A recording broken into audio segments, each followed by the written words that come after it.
What's going on, everybody? Welcome to the Saturday night Space Fam live show. It's so great to have everybody here. We have an incredible lineup tonight, as always. Wonderful people. So I want to go around and let everybody kind of do a quick introduction and let you know who they are. So, Stacey, you are directly to my left, right. Here. you're over there. Hold on a second. Let me move it around here and let me know. Don't knock over the mobile globe. Stacey's right here. So, Stacey, give us a quick introduction of who you are, what you do, and why you're so awesome. Well, I'm awesome because Ron invited me, and that makes me feel really awesome. So, hi, I'm Stacey, and I'm the community manager for Star Talk Radio with Neil deGrasse Tyson, Chuck Nice. And I wear a bunch of other hats. I majored in music, and I play the flute. and I love space. I go to launches and hang with some really cool people. So thank you for inviting me to hang with you tonight. Absolutely. And we're going to talk about all the cool stuff you do, which is a lot, from space stories and so on. So next up is Travis. Travis is the spacewalker. Apparently, I didn't know you were the spacewalker, but that's new. So Travis Hunter's joining us tonight. We're going to try not to get him fired. He works for SpaceX, and so he's going to have to be secretive and be a little bit like, so what about the new thing? And he'll be like, what new thing? And he's actually probably the person that built it. So Travis, welcome to the show, man. Let everybody know a little bit about yourself. I work for SpaceX, been there for about 8 years. And Ron likes to bring me on and get me out of my comfort level and talk about some cool stuff we're doing. Or as I call it, the Monday Tuesdays. That's about it. Nothing too exciting. Nothing too exciting. Just building the way to the future. The next up, we got Cristina Olvera, who says it much cooler than I do. So Anna, welcome to the show. Let everybody know a little bit about who you are and what you do. Great. Thank you, Ron, for having me. Thank you to all of our guests tonight. And well, I'm a science communicator and a science reporter. I specialize in space. I've been working with NASA for a while, doing content in Spanish, and also I work for several media outlets speaking about space and science in Spanish. So, hi. Hola. Hola. We are very, very glad to have you. Mac, you're next, man. Give us a breakdown of who you are, how much you love space. Thank you. This is preaching to the choir. We all love space here, but my name is Mac. I'm president of Borderless Labs. We're a company that does online educational content and builds maker facilities for underserved communities worldwide, bringing the world together through STEM and science education. Oh, man. And you do some cool stuff, too. You were actually only the second science communicator that I knew of that did stuff in Arabic. And you actually, and funny enough, you've done something with the other person that I know that's the science communicator that does stuff in Arabic. You introduced me, actually. You and I first met, you probably don't remember this, in Humans to Mars 2019, last year in DC. And when we were talking, I was telling you, I'm doing online educational content in Arabic. And you said, oh, you should probably look up this one person, Diana Cindy, which I did. And it was actually Lisa Stojanowski from Rocket Lab that actually said, no, I'm connecting you guys, and sent an email to both of us saying, you guys got to collaborate because it's totally underserved and you guys got to do something together, which we did. I don't remember doing that. I do so many things these days. See what Can I just say, that's the beautiful thing about this community. The science people, the space people, everybody knows somebody and gets people together with other people. And it's just so gratifying. I think that's one of the fun things about it, too, is that in a lot of industries, whenever you go into them, you end up dealing with there's a lot of battling back and forth, and it's not something you really get in science communication. Now, of course, there's, you'll see rivalries with different companies and stuff like that, and on the higher levels. But when it comes to like the people doing the groundwork, and almost everybody's a fan of everybody else. Like they like to work together, like to collaborate, like to introduce you to new people, which is one of the cool things. And the different communities that are out there, everybody here is attached to one or more of them. And you always end up meeting just like the coolest people ever. And that's one of the reasons that I love it so much. And so, we were talking a little bit earlier before this started. We always like to kind of go through a little bit of the news, especially the stuff that's going on there. This is a busy weekend. It's like Rocket Labs tomorrow, Star Hop, another Star Hop, SN6 Star Hop is tomorrow. ULA launch was last night and was scrubbed. Like we've got a lot going on. So we'll pick through it a little bit. And I guess, we got to talk a little bit about the Star Hop. I mean, the Starship Hop. We're getting closer and closer to just the future of getting humans to Mars, which obviously is a little bit of a passion of mine. So let's talk a little bit, Mac. Like I know that you're watching anything and everything that SpaceX and Rocket Lab are doing. I mean, Team Space. It's not a true space fan doesn't believe in tribalism, and that's one of the things we all believe in, especially at the Humans to Mars or Explore Mars conferences. We are all Team Space, and we all root for each other. But what's interesting about the Starship development and construction that we're watching in real time is, I don't know if this is true or not, but I heard that the space shuttle only has 40 official photographs of its development. And it was such a secretive project. And now you're seeing every little step and every little failure that's going on in development publicly. And even in the Arabic and multilingual forums, you're starting to see people actually learning and looking up different stainless steels and alloys and material sciences and educating themselves just because they're hearing the difference between serial number 7 and serial number 7.2 is going to be a different alloy, and they're wondering why. And now they're educating themselves on material sciences just so they can see this development, the future of humanity going forward. It's incredible, not just to see the science and development that's going on in SpaceX, but what different communities around the world are actually doing and how they're educating themselves. Just like in Star Trek, when Neil deGrasse Tyson or Chuck Nice says something that's interesting, I find myself looking it up and learning something new just because they just happen to give a flash, and it's not their job to spoon feed it to me, but just intrigue my interest, and then I look it up, and then I educate myself. And that's one of the cool things I see that's going on with SpaceX. And I hope to see other companies, follow suit with that and be more open and sharing with the public their development. And I mean, that's I think what we have now, in particular with the internet, is we get to have so much information sent to us so often. And a lot of these, platforms, in particular, Star Talk isn't going to treat you like a kid and kind of hold your hand. Now, I'm not going to say that it's not accessible, but it also, you're going to want to pay attention, and you're going to want to look stuff up, just like you said. And I think that's some of the best parts about science communication, that you're going to talk about it, you're going to make it sound interesting, and you're going to want me to, you're going to leave me wanting more. And, that's something that, Stacey, I mean, I don't know if you have if there's any stories of that, if you have any cool things that have ever happened being a part of the Star Talk team. Like, there have been so many cool things, but the whole crux of the show, and Star Talk is kind of like a play on words, like star, stars in the sky, and then stars, like famous people. And so the idea is to bring in people that the community at large would be interested in. And to get them to talk about science. So we bring in an audience that may not necessarily know they like science or be interested in the science, and grab them maybe because of the people who are on the show, and the topics turn to science, and that starts sort of a thirst for more knowledge and researching and latching onto ideas and so forth, and igniting curiosity. And that's what it's all about. So, yeah. And Anna, it's something that you're obviously great at. You with NASA en Español and your TV show, and like there's just so much that you do.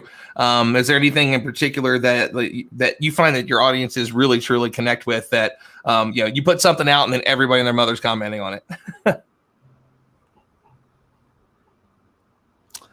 We may have lost Anna for a minute. She's having some technical difficulties.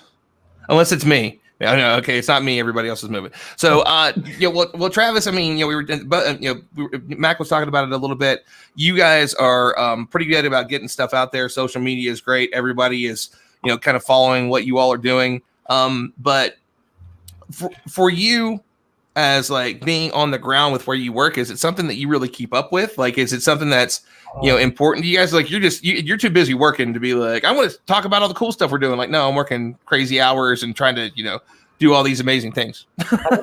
It cut us down a little bit as far as like hours we can work, but I mean, for what I do now, it's I switched back from Dragon to Falcon.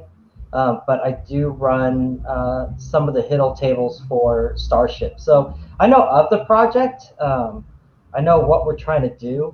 I'm not necessarily in the loop on like the construction of it, but the harness routing and what we have to do. I'm kind of in the know of that just because I have to build it to put onto a table so we can test it. But, like I tell you all the time, there's just so much that's going on. I mean, I didn't even know we were going to do another hop.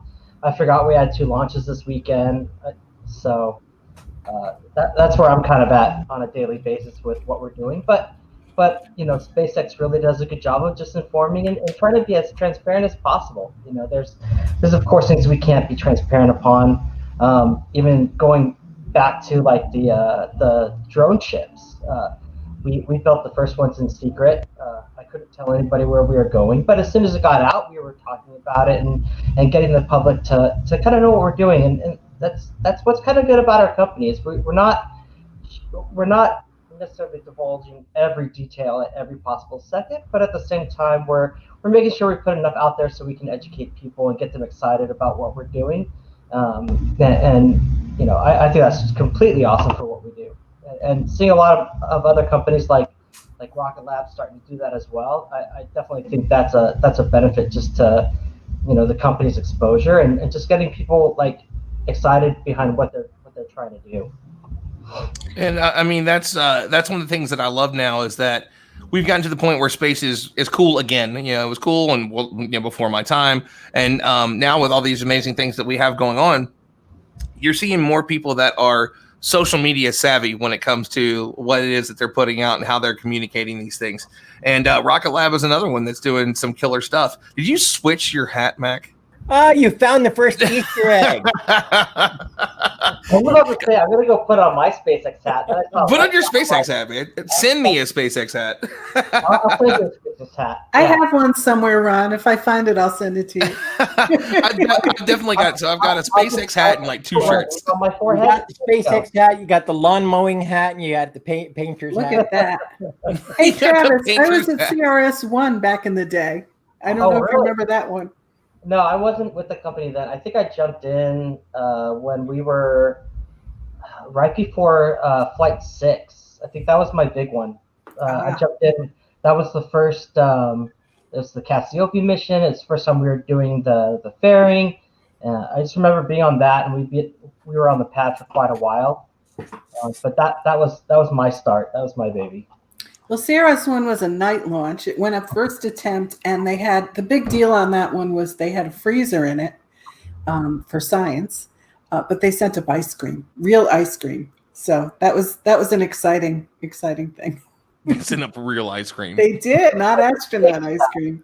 It was which is something we have to deal with. Yeah, which is something we always have to deal with because we sell it at the Discovery Center. It's like it's astronaut ice cream. Like astronaut ice cream never went to space. They don't eat that. They don't eat that. Fact, you can't eat anything that crumbly. It makes a mess. Like if we learned anything about the corned beef sandwich. Right. Somebody asked Walter Cunningham about the astronaut ice cream. You should read up on what he said. Walter Cunningham is one of the funniest people I've ever met. So I get to work with a lot of cool people, and last year, right around the 50th anniversary, my friends at One Orbit, so Jamie Sunkel, who is the president, and Leroy Chow, who's the CEO, they're like, hey, listen, we need somebody that's going to be able to help out with this thing. We need help with social media, blah, blah, blah. And so you're going to go to Chicago. You're going to like run around with Walt Cunningham, kind of help us out do the social media stuff. I'm like, okay, sounds awesome. My favorite friends ever. So an astronaut asks you to go do something and contract you. You say yes, of course I will, best friend. And so we get out there, and And Walt cracks me up. So he's just like, one, he reminded me a lot of my grandfather. And it was just, it's one of the coolest cab rides I've ever had. So we're in the back of the car. And he's like, all anybody ever really asked me about is this one thing. And so we started talking about like he climbed Mount Fuji, and he just said all these really cool things. And it was just one of the best things that one of the best times I've ever had. But he picked on me for my tattoos and whiskers. Anna, I think we got you back. She's back. It looks like you're in motion again, so I think we're okay. Great. I'm glad to be back. Well, we're glad to have you. So one, I just have to laugh about this one real quick, is that this is obviously not my friend's real name, so she's not really all that happy with social media. Can't say I blame her. It says BFR versus SLS, don't at me, and I kind of just got to laugh about it because when did you guys have had 4 names for it total? So it's BFR, then it was Interplanetary Transport System, so ITS. Then it was. Did we have something else before Starship? BFR. What was it? It was ITS. Then it was BFR. And I thought BFR was before. I think it was ITS first. Was it really? For some reason, I thought BFR was like a joke way back because of Doom. It was a joke. I thought. No. I mean, it was, but also it's Elon. Like BFR. As soon as I heard it, I'm like, so it's Big Falcon Rocket, but we all know what he was playing around with. And I love whenever he does the little things like that, like the the goofy little things. Because if you played Doom growing up, it's BFG. And one of the early things he did early in his career was he created a video game. That was his first, he made like $500 off this thing and sold it before he went to whatever it was, X.com, which became, then there was he then combined it with PayPal and everything just kind of rolled along, right? And just the names always crack me up a little bit. Is there like a consensus, like at work? Does everybody vote on whether they like it or not, Travis? And then just we're not going to call it that. We're going to call it what it's actually supposed to be called. There's so many things that get named at the company, and who gets to name it and why and all this other stuff. It's kind of like somebody comes up with the name and you go, okay, I guess that's what it is then. And then you just kind of roll with it. But there's just so many things that we're doing, especially in my little group. Names are coming out all over the place. Through any course of the day, just not even talking about BFR. Then we have we're talking about Hiddle tables. So I've got to memorize, Dragon Force tables and Double Dragon, and it's just at any point I'm just like, whatever it is, I'm still gonna just be like that. What are you working? Oh, that thing there. So, to me at least the names don't matter. Everybody else is like, yeah. But to me it's just like, okay, that pain in the butt thing I got to take care of on Monday. That's you're kind of a fix it guy, which is like, if we got to get this done, nobody else can fix it. Let's get Travis's team on it, which is kind of a cool thing to do, man. You've had some pretty fun stuff to get into, and so I want to back this up a little bit. We're a little bit off topic, but it was something I definitely want to talk about because Anna is such a wonderful science communicator, and one, we're really excited about it. We're working with Anna on something for the Humans to Mars Summit that we'll talk a little bit more about a little bit later. But we were talking about science communication, and other than Travis, who's kind of in the trenches building the stuff, everybody here, it's something that they're passionate about. Stacey does a lot of stuff behind the scenes that sets these things up, and let me tell you, being an actual science communicator is way easier than putting a production together and being behind the scenes and nobody ever seeing the stuff that you do, the tireless hours and all those things. Anna, you do a little bit of both. Like for the Mexican Space Agency, it was you did some amazing stuff for them, and I'll leave that to you to talk about. You're in front of the camera, and that's in El Español, so you do a bunch of things when it comes to science communication. So I kind of want to pick your brain on that and what you did and how you kind of got to this cool point of, I have a TV show and we're going to talk about space. Well, the TV show came first. So I first had a TV show, and then I started talking about space, and then the TV show just turned into a space TV show. So that was quite cool. But yeah, I got into space because I started working with the Mexican Space Agency, and there I really had to do some backstage stuff, really hard stuff. We had to organize the International Astronautical Congress when it came to Mexico in 2016. And it was so hard to put all things together. I mean, we I'm sure you guys have been there a few times, and it's a huge show, but you don't have an idea what it means to organize everything and make everything work. And I was in charge of the communication and dealing with media, and it was the first time that Elon Musk was coming. So suddenly when he announced he was coming, I had from like 30 or 40 media, registered media, I started having like 500 registered media from all over the world, and everyone was calling me like, how can I get to Elon, and things like that. And it was so crazy.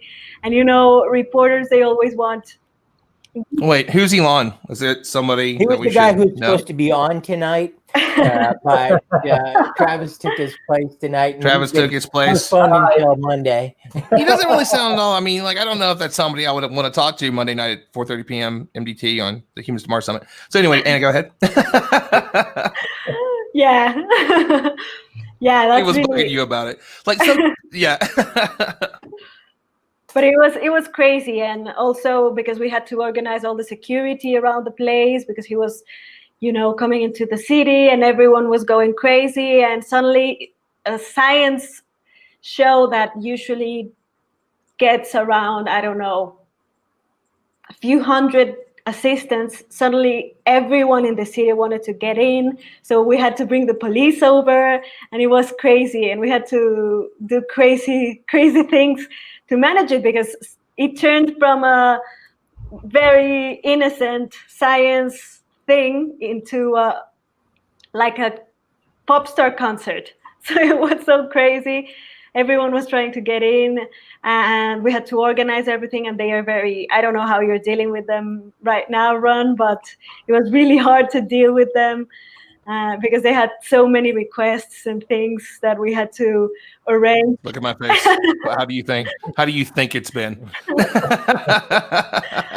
So yeah, and they would change their mind, and also everyone was kind of tense about it because it was the first time he was coming, so all the big companies were like, oh, he's coming, and he didn't do everything else we did, and it was like really, really crazy. But it was such a great experience to be the organizer of one of these international astronautical congresses. And since then, well, I've been just trying to communicate space for Spanish-speaking audiences, because there's a huge amount of people that speak Spanish, and they don't know what's happening. They don't know as well as English-speaking people know about space. So it's like a very constant job to keep them informed and to keep them engaged with the subject. So it's really, I love it. And you are amazing at it. And so I was talking about it a little bit earlier. We're working on something with Anna. We are going to work on as much of the Humans to Mars Summit as she has the ability to do. She's going to translate it into Spanish for us. So we're kind of working on that to try and get that out to more people. And kind of what was it that whenever we were talking about it, Anna, between English and Spanish, it's like 85% of the world speaks one of the two languages, at least enough to understand it. So it's something that's really cool. And Anna comes on to the live streams that I do for the Discovery Center when we do Launch Day Live, so Perseverance and Launch America, and does a 10-minute breakdown in Spanish. And one of the things I love about it is that it just goes to show how many people are watching these shows and how many people are interested in it, in that we have never lost a viewer, and more often than not, we gain viewers whenever Anna starts talking about it in Spanish. So the more that we can do stuff, and Mac, I'm going to go to you about this in a minute, because of the way that you do science communication in Arabic. Getting this out to more of the world is a very important thing, and making sure that it is, in fact, space for all. And it's something that's vitally important. In fact, I got a really cool. I got a really cool poster and patch from Robin Simangle today from Supercluster, and one of their patches is "In Space We're All Immigrants." And I love that. That's kind of that. Yeah, man. Yeah. And it really, right? It's and it's one of those really cool space for all things. Also, he sent me a great poster that will be on the wall tomorrow. That is It's Starship plus accessories, and it's got like the boring drill and a Cybertruck. Because he asked at the last updates, he asked Elon if it was possible that the Cybertruck could be used on Mars, and he had like this big grin on his face, and Elon answered seriously like, "Oh, if we pressurized it, like it could handle Mars," and went into like details for it, and it was just the coolest thing ever. So I love that. But Mac, I want to touch on that a little bit about how it's been important to you and how it worked, and what it is that you've kind of seen from that. Because I mean, Deanna's going to be on my Monday night show, the late Monday night panel for Humans to Mars, to talk about influencing Mars. And within a little more than a year, she went from no followers to 100,000 followers because everything was in English and Arabic. And it's incredible, absolutely incredible. And I know it's something that you work on too. You have great production value.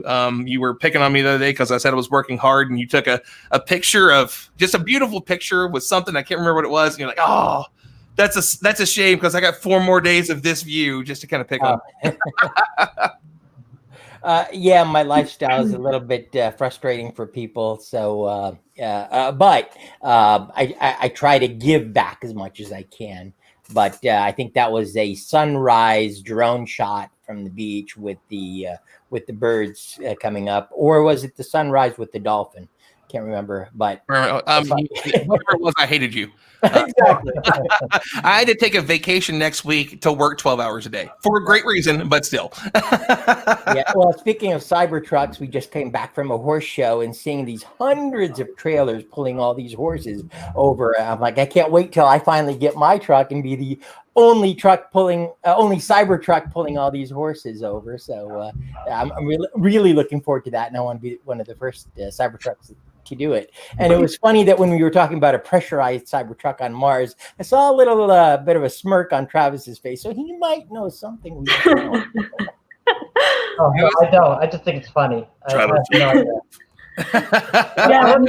I don't even know about the launches we're doing, and I'm in a meeting every week about the launches we're doing. So, I mean, yeah. So you're not the guy who took that picture of the Tesla in the fairing? No. There was a Tesla in the before that. That was probably Jamie. Yeah, on the Falcon Heavy. You remember that picture that leaked all over the internet? No, that wasn't me. No, because of what I do, my phone stays at my desk anytime I leave it, just in case. He's like, nope, I don't want to have it's not on me. It's nowhere near me. I don't want to. Nobody can ever know. Yeah, there's no way. So obviously, we're talking a little bit about a little earlier about the other launches that are coming up, and Rocket Lab has one, and I don't remember the time. Mac, you probably do. When is that launch, like U.S. time? Do you know? Everything you know is only Mountain Time, and everybody else has to do the math. Yeah, right. Around. Hey, listen, I'm like, you're going to come on my show, you're going to do my stuff, I'm going to tell you my time, you get to do the conversions. You realize how many people I talk to all over the world? I don't have time to do that math every time. You can get with the program. How many people are in Mountain Time? I mean, that is just a weird-ass time zone. Right? Hey, give me it's Pacific, beautiful time. give me, like, UK time, Mountain? I mean, It's 2 hours behind you. Y'all, see if you come to Colorado again. None of you are invited to Space Symposium ever again. Fine, I see how it is. That's fine. Well, if Boeing can't figure it out, then too much, too soon. What was that? Who can't? Boeing can't figure out the timing. Wow. It's always Mountain Time with Ron. Listen, you know what's legal in Colorado. Leave me alone. Go ahead, Mac Attack. No, actually, I want to answer your original question. You and Anna were talking about international making space for everyone, and we're starting to hear that more and more, and I really like that. One of the frustrating things I'm starting to notice is that it's starting to be used more and more as a catchphrase without without practicality. So one of the things that Anna's doing, one of the things that I'm trying to do, and Dion and everyone who's trying to be a science communicator in different languages. And the reason why I sent you that long video and I said, I want you to stomach through it and watch the whole thing. And here's another video from this refugee. Here's a video from that refugee speaking in their language, and they're translated. Watch the whole video. It's translated in English. What's your problem? Can't you read the translation? Yep. The reason why I do that to people, even Bill Nye, the science guy, I showed him the video and I was like, just read the translation. You can't sit through a whole 20-minute video and then ask them to go through another 20-minute video listening to a language they can't understand, even though it's translated, and then ask them to do it again. And then, so imagine you having to sit through all day listening to an entire video of a language you can't understand, whether it's translated or even dubbed, and then ask people to have the same knowledge level as people who are native, who can speak that language of science in their native language, and then take it a step further and say, what if I tell you that the limit of your entire scientific knowledge, whether it's college or postgraduate or PhD, is limited to having to read those subtitles for the rest of your life? And that's kind of what these people are having to go through. So when you look at science education in Arabic, Farsi, Hindi, Gujarati, Punjabi, Swahili, an entire continent that speaks a language that doesn't have science communication, yet there's a lot of passion. There is a market for it. Sorry, as a businessman, I look at markets and I don't apologize for that. So when you grab the science communicators, empower them.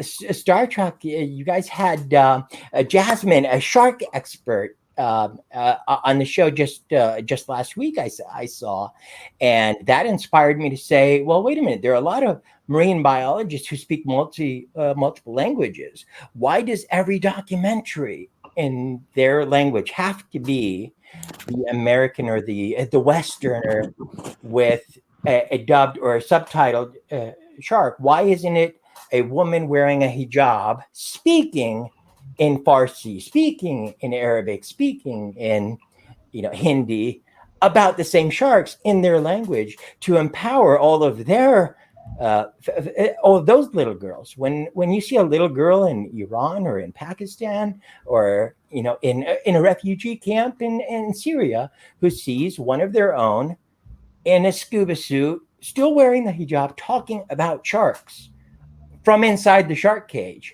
then she can finally say, hey, that can be me one day, instead of seeing a Western man and with a translation. So I think not just talking about it, but actually putting them in these situations has been very rewarding, and can't wait to show you the actual success stories we've actually have done so far. I mean, that's a great point. And I love this one from Imran, who says, we all need Star Trek translators. Someone please invent one. It's out there, actually. There's you may have seen some commercials for it, and I can't remember who it was, but you put an earpiece in and they put an earpiece in, and when you speak, it translates it back to them. I can't remember exactly the technology, but here's one of the reasons why I love Star Trek and I love Star Wars. And as much as my alma mater. Your alma mater, exactly right. I mean, even Elon says it, like, we need Star Trek, we need Starfleet Academy. That's exactly what we need. And one of the things I love about it is that I want you to tell me how many technologies you have seen people create from Star Wars, like things that are viable, that really make the world better. And then I want you to look at all the things from Star Trek that we watched over the years that have become 400 years ahead of time. Whenever we saw the screen pop up and they're talking to somebody and you're like, oh, that's cool. We all wish that we had like a phone where we could just look at somebody and talk, and we're doing it right now. Like, there's so many of those technologies out there that are so cool for us. And I love that we get to see those continuously. Having a translator like that, it's out there.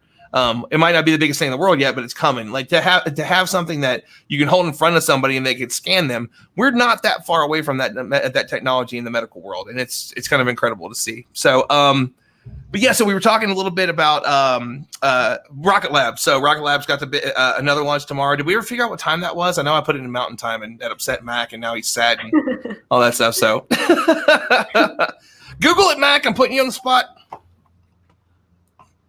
It should be my launch schedule. Yep, it's one of my home screens. He's like, it's one of my home screens. I have no doubt. Can't believe it's not optical. Is I don't know what it is in Mountain Time, but it's 3 a.m., 11:05 p.m. to 3:05 a.m. Eastern. Eastern, yay! Now that I can relate to. So August 30th, if you're at 11:05 p.m. for you, Just Mountain remember, people, it's going to be 1 o'clock in the morning on the 31st. So just remember, I could always do that and remove you if you want to keep giving me attitude. Mac attack. That's right. What are you talking about, Stacey? You did it too. Oh, you're back. I'm just kidding. Behave. I'm the mom. Hey, she's like, behave.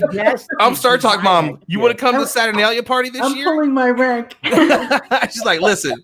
It's like, I'm the one that makes the okays for that, Ron. Don't play.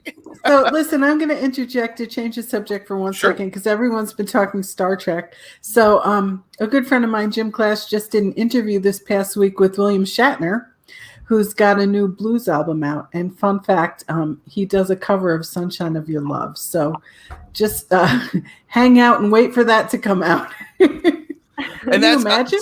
So no, really, honestly, let's talk a little bit about the man that does some really cool things. So if there's anybody that's an expert on it, I know that you work very closely with him, is Jim Clash. So Jim is he's an adventure journalist, and it's awesome, the stuff that he does. It really is. And Stacey, I know that you kind of work with him closely, and I think you help publish his stories and stuff too, right? Yeah, I help him with some of that online stuff, and just a quick little plug. Each year, Jim and I think we've done it 5 or 6 times, co-chair a program at the Explorers Club in New York called Space Stories, and it's a full day of lectures and interviews and people from the space industry and people who have flown in space and done everything with space. And little uncertain this year, with COVID and whatnot, what's going to happen, but it's something virtual that we really enjoy. Well, I mean, if you got to do virtual, you know a guy that knows a thing about it. So I got you, Stacey goes. So I mean, there's so much that's going on in the space industry right now. Again, we've got a really busy couple of days. And one thing that I've really been excited about is the fact that space right now is kind of the bright shining point for a lot of people. There's so many things that are happening, and this is allowing us to have kind of a break from that. We can celebrate these successes like launching astronauts again, Perseverance, and there's not a whole lot that is going well, and space is kind of one of those things. Is there anything in particular, Mac, with your now Blue Origin hat? They're all black and white, which is the thing that makes it kind of funny. But is there anything in particular, Mac, that you think, like, why is it that space is the thing that continues to be the bright shining point? Is it just shows us that even in the worst of times that we can still excel and we can still do great things? It's inspiration. It's all about inspiration. Always has been. Even before we started going to space. I mean, who inspired people like Wernher von Braun? It was Jules Verne. Who inspired people like Elon Musk? It was Heinlein and Asimov and science fiction writers. So it's one of the things I'd like to see more is participation from science fiction and people who inspire. Not just, I don't want to hear from the scientist as much as I want to hear from the storyteller, because the storyteller can inspire you, and when you're inspired, you can become a von Braun, a Musk, a Bezos, so forth. And the industry, just like the founders of Yuri's Night, one of their what they were talking about is the space industry has managed back then to turn one of the coolest industries in the world and make it boring. And I think it's starting to become cool again. And I think we shouldn't make that mistake again of saying, no, you're not a space, you're not a PhD in aerospace sciences, or you're not a rocket scientist. So this domain doesn't belong to you, so you're not invited in our circles. You're just a producer or a movie or an actor or something. So I think it's all about inspiration and storytellers and artists, and the A in STEAM really has to be highlighted. We shouldn't make that mistake again.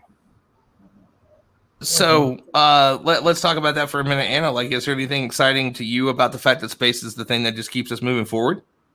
Yeah, it's very exciting for me because, in countries like in Latin America, it's not very common for people to hear about space or to talk about space. So it's always exciting for them to listen to these incredible stories about, humankind achieving things that really seem impossible. So we go, I know everyone in the world goes through rough times, but some countries are a little bit more, a little behind in the rough times that they are going through. So when you get a little bit of light, of inspiration, of a cool story to tell them, it's a very, very important thing, because we are like very into our problems and we cannot see the big picture. So I think space brings that to all of the world, to remind us to see the big picture and to remind us that the problems that we're having right now are just problems that are going to pass, and we're not the problem. It's just something that is going to pass, and we can achieve so many great stuff and great experiences and advanced knowledge and technology and science. So I think it's amazing that we have space to grab onto while we're going through this pandemic too. We have some great role models too, in the Spanish-speaking community. Franklin Chang's Diaz, Michael Lopez Alegria. There have been some high-profile astronauts who serve as a great inspiration. Also, I think, within the Spanish-speaking community. I agree, and space is. Oh, sorry. Go ahead, Anna. No, yeah, you're right. And also, for example, I always, one of my goals has been to highlight the stories of all the Hispanics that are working in the space industry, because this is so important for us to have someone to look up to. So yeah. Absolutely. There's so many. So Travis, space is really, really important to people. So why is SpaceX ruining it with Starlink? Touche.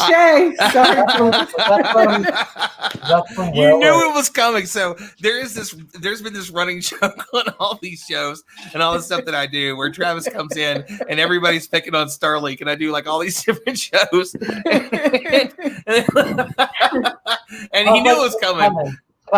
He just and the thing is that he laughs about it. He's like, really, we're working on it. We're really truly working on it. To be honest, as a person in the astronomy community, it's out of hand, right? They're going to paint it black. That's a Stones song. I don't know. That's a great song, is what it is. I know, but is that going to solve this problem with all these satellites?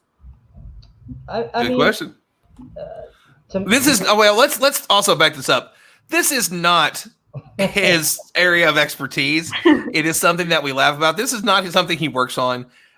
This is really something. This is something for humor. So before he does that, let's plant the flag that this is not his area. This is not what he does. They are working on it. They talk about it all the time. But go ahead, Travis. I think so. It's definitely pissing off a lot of people just because the constellation is getting pretty out of hand. And you have people who are looking at it from that aspect of, they're starting to disrupt our viewing, and I can see that, but at the same time I can also see the benefit of having them, so that we can get more internet or more connection to people who don't have it, and not really being a space guy per se. I look at both and I can agree with both, but I don't really have any strong feeling on what it is we're doing is great. What it is we're doing is problematic. I work on the satellite program. On other things, I could say that those are going to be awesome, and that's about all I can say about that. But when it comes to the Starlink constellation, there's always going to be a back and forth about the pros and cons of having it, and if it's the right move or if shading them is going to do anything. that's it. I feel like just because of what it is, there's always going to be this back and forth. And if it wasn't us, if somebody started doing it, it would be them. So to me, it's about, I don't know enough about it to take sides either way.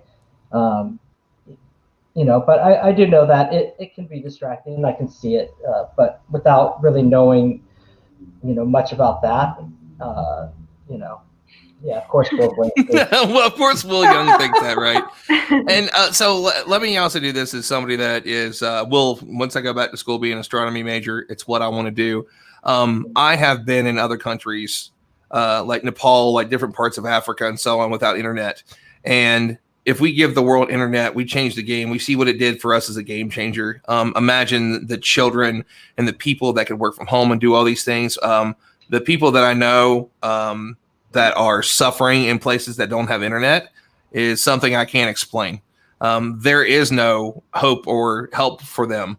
And it's one of those things that it's going to be a little bit of a give and take. Can't say that it's great for the night sky and we can be a little upset about it, but the gift that it could possibly be is also something that is extremely important that we take for granted. And so I'll say that too, as like, as kind of, I don't want to say the devil's advocate. I think almost more like the angel's advocate. This could mean a lot to them. And, I think that's a big thing. And I think Mac's asleep or frozen.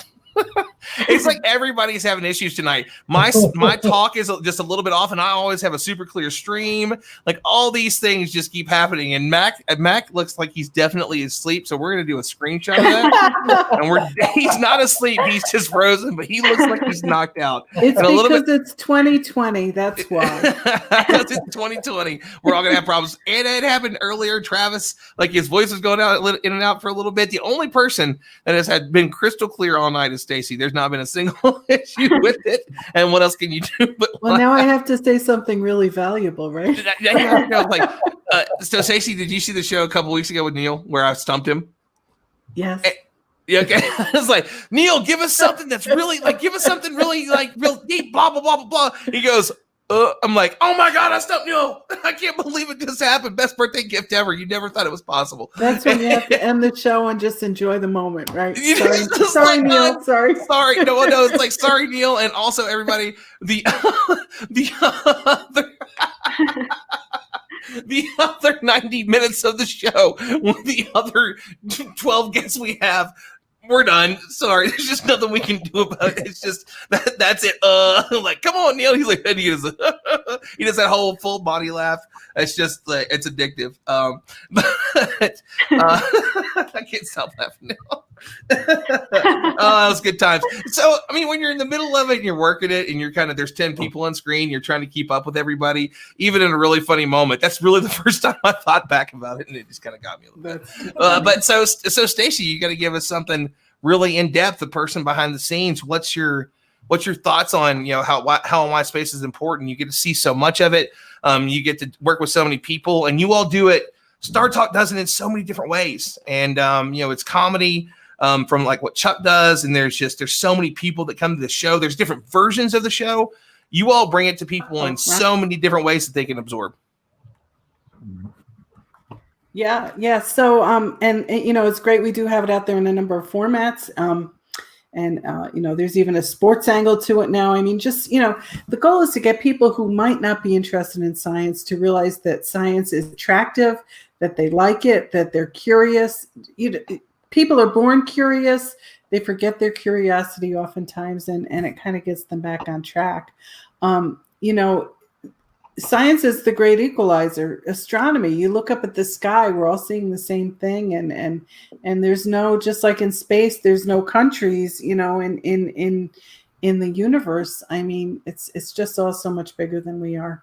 And we were given a great gift in 2020. If anybody got to see Neowise the comet, so good. Things that are, right. I chased that around with my binoculars for a couple nights till I could see it. Right near the horizon was this beautiful wisp. It was so pretty. It really was.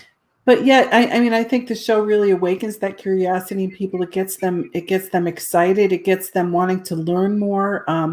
And the reason we have comedians on the show is to kind of like, sometimes concepts can get a little bit heady and a little bit like really. I'm just reading the comments. I think he could use the Star Travis, are you reading the comments? Okay. From the peanut gallery. wait, that's the best one. Thanks, Travis, for being the one who kills astronomy. Just wait. Just for that. On Monday, I'm like, you know what, guys? We're going to make them extra shiny. Make them extra shiny. Let's do way more than what we need. Yeah, shiny disco ball. I wonder if they were up there.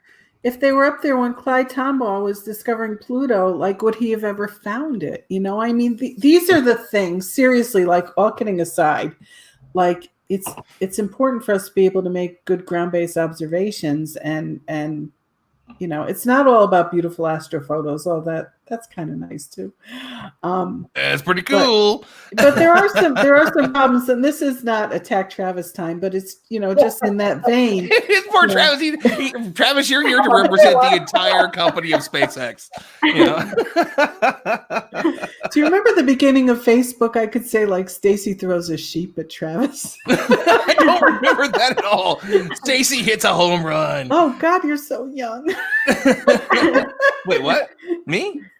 All of you. No, no. I mean, for those out in TV land who didn't see the little pre-conference before we got online, I'm the only one in the group who knows who Peter Max is. So type in the comments if you know who Peter Max is, please. Yeah, we'll gladly post it up. So, Mac, we're all you missed. You've only been gone for a few minutes, and let's just show you some of the things that are hysterical about what happened because you froze and you looked like you were asleep. And it's so good. And it's just because you freeze. And so Imran's like, thanks, Travis, for being the one who killed astronomy. And because I said that like all of us have been having issues tonight. Are you all using Starlink internet? Matt, can you use Starlink to wake up right now? We need everything Starlink. is freezing because of Travis. It's just as funny the second time. WTF, Travis? Come on, man. I want to see all these. I post it on my desk. Just have them up. So I'm going to be definitely printing out some of these comments to hang up at work. Thanks, guys. I appreciate it. Yeah, if this keeps up, I mean, Starlink might be as bad as airplanes for astronomy. I'm just going to I love astrophotography too, and nothing bothers me as much as airplanes. And everyone who goes out looking for their Starlink train, they're mostly astronomers who are going out there saying, I saw them, I caught them, I photographed them. So I don't see the big deal as much as everybody else does. I think planes are a bigger issue. Iridium flares back in the 80s and 90s. So yeah, I'm not that young either. They were bad in the 80s. You don't look young. But no, I don't. But thank you. I was waiting where he's like, what? Just threw him off guard. Just a curveball. I can always cancel that flight to Dubai next year. So wait, what? What does a flight to Dubai have to do with anything? We'll talk again about that later. But Mac is wait, hold on. Wait. I gotta give Mac attack here. Wait, real quick. This is great. So Mac just did to me what I do to people. He vague booked me while he roasted me. That's pretty impressive, bro. You took my two skill sets and put them together. But I learned for the best. But the next time the internet goes down, I wish it would happen when I'm in a better pose. It's so good too. And I've got wait, hold on. I can bring up the picture. I can screen share. And let's talk about how great this is. Let's talk about how great this one is. So hold on just 1 second. You know who you look like? Mac, I'll tell you, and not a whole lot of people are getting this, and I think Jack was watching earlier. We have this Jack from Humans to Mars. Jack from Humans to Mars. That's exactly right. So we love Jack. Jack is one of the I can't talk about how much I love Jack. Jack's that great. And he is just the biggest supporter of Explore Mars. He is just a super kind person. He is awesome. And when we do Drinks with Explore Mars, Jack Attack will sometimes fall asleep. And by sometimes, I mean every single week. And it's just the funniest thing in the world. And you look just like Jack whenever he is taking a nap. And let me bring it up here. I might have been laughing like this. Let's find it here real quick. Let's share with the world our friend here as he sleeps. Yeah, it does look like I'm falling asleep. You look a little bit like Jack Attack. Oh, I love it. No, actually, he falls asleep with his mouth open. Astronaut Richard Garriott actually stopped his presentation saying, I'm sorry to stop here, but one of your viewers, I would just want to make sure he's okay. Because, I mean, Jack's not old, but Jack's a little older. So you're just like, the first time it happened, like, we were messaging each other, like, is Jack okay? Is Jack all right? He was drinking Ardbeg, though. No, Stacey, you did that to yourself. That was you. So Stacey's like, Ron, did you mute me? I'm like, no, because I tried to unmute you. It says, can't unmute your guest. Their mic isn't connected. Your mic isn't connected. There we go. Now, all 5 of us have had issues tonight. We have officially done it. Hashtag, wait, Anna, I just real quick, I want to do this because I've always wanted to, and I love him. Give me just 1 second. Hold on. This is going to be great. Oh, and I can't, like, it would be so much better. Blame. So all of us have had an issue tonight, and because that, please, everybody go and use the hashtag. Hold on. Blame Travis for Starlink. Thank you. Get that out there. I've always wanted to do that because I love that show. Please use that hashtag and share it with the world. Anna, you have to hashtag that in Espanol. Oh, yeah. Anna's going to do it in Espanol. That's for Hashtag blame Travis. I feel like I should just update my bio. Yeah, so wait. Here's what I love. Wait. Hold on. Jack's still watching. Hey, my work day starts at 2 Pacific time. I have to be for Africa and Europe. Are you sure that's not mountain time? Early in the morning. Is it 2 a.m. mountain time, Jack? Oh man. This has been the first show that's just been pure comedy. And it's so good. Yeah, I came here wanting to learn from Anna about, I mean, you have Latin girls come up to you and say, you really inspired me. I want to be like you, or anything, because I don't see that in English. And you're speaking to them in your native language, and it just turned into. Oh, wait, hold on. So I love this. Somebody comes out of left field. Hashtag blame Ron Sparkman. Oh, fair enough. It was all on Ron. Ron did it. It's on Ron. Oh man. Okay, so obviously there's a lot that's going on in the space industry. Let's try and veer it towards something else. Let's see. I want to make sure that I went to everybody on the question from 30 minutes ago of why space is still so important. So and why it's such a great thing. And all kidding aside, let's talk about the fact that SpaceX has had a big year. I mean, as I developed the questions for the Monday night interview, just saying, Bob and Doug, the next big mission in October, and Starlink, whatever you think about it, there's been successful launches. It's like 90 plus orbital missions now, like 2 or 3 from Falcon Heavy, and the launches and the landings, and what it does to people. You put a video of SpaceX landing those rockets, especially the 2 boosters side by side, and I don't care how long it's been, people lose their minds over it. They love seeing those videos. It's just a whole totally different thing. And Mac has switched from SpaceX, switched back to SpaceX, but Blue Origin is, Blue Origin's doing some great stuff. We're going to see people going to the edge of space for the first time with them, with Virgin Galactic. There's Dear Moon. There's just so many things that are incredible, and we need those things right now. And not only are these things important, they're the next evolution of what humanity can do and what it can be a part of. It's getting us off of, this little tiny rock. I can't remember exactly how Carl said it, but we're on this little piece of dirt that is orbiting a mediocre star in a, decent sized galaxy. Like we are not the center of the universe. Mote of dust. Yeah, the mote of dust floating in a sunbeam. And it's just the coolest thing ever, man. Like, it's just for all the stuff that we get to do. And And so, I mean, we've got some really great stuff here from people that watch shows all the time. Like Daniel says, U.S. now has had a big year into space flight gap, which was just past 9 years when they landed. Snyder, another great person. Space is important because I have an 8-year-old with a huge imagination and sense of wonder. Like Neil said, art and science mix and creative, wonderful things. And it's just there's so much that's going on out there, and it's a really great thing. So Travis, being, somebody that doesn't pay too much attention to it, do you feel that part of it, knowing that you are a big piece of this really huge thing, even if it isn't necessarily like your love? I mean, your love is Disney. Yeah. That's true. Yeah.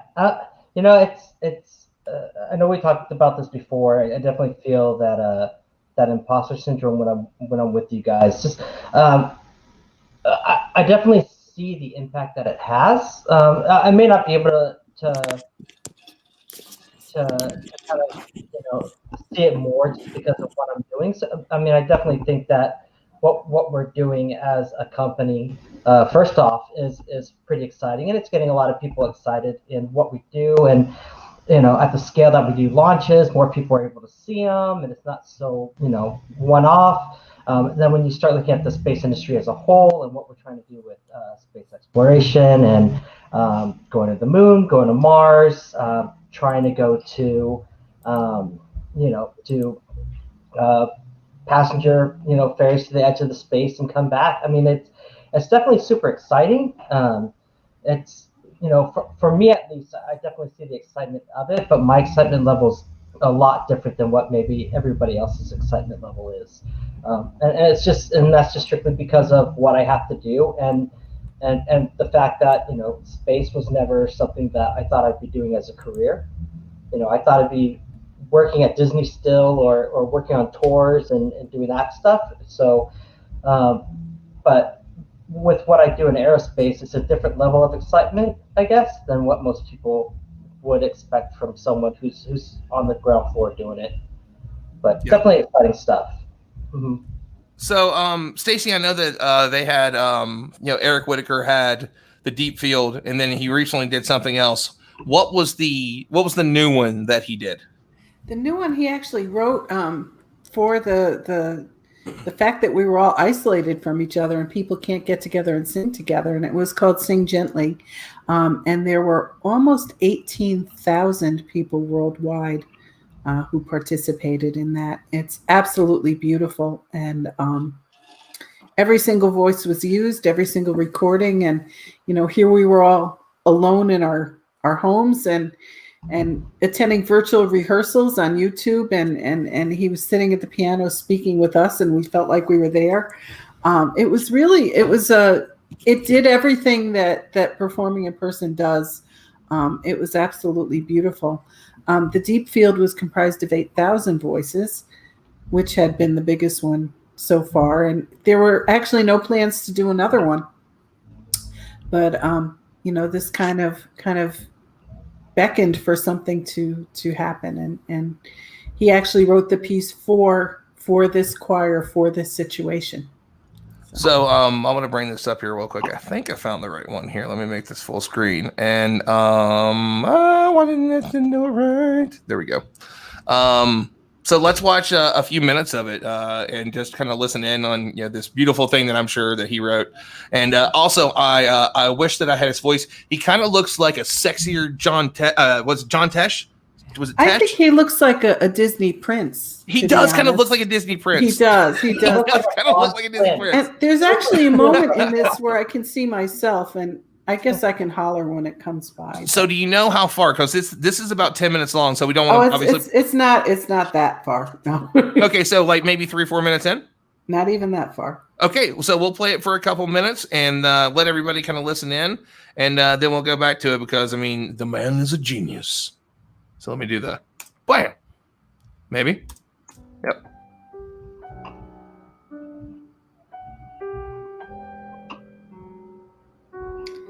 You notice 129 countries. Just beautiful.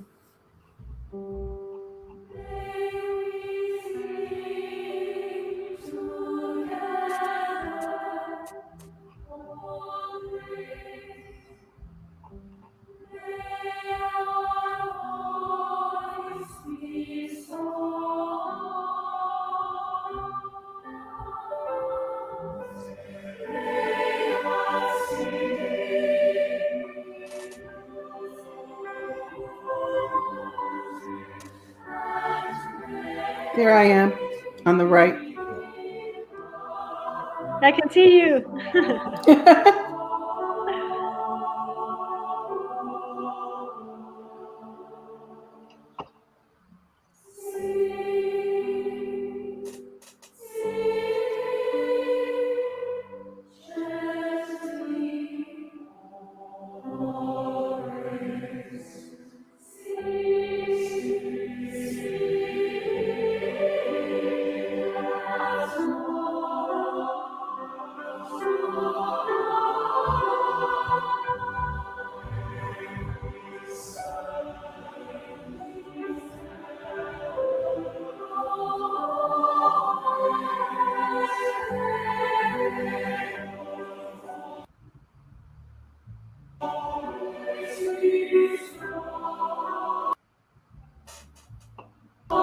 Loading.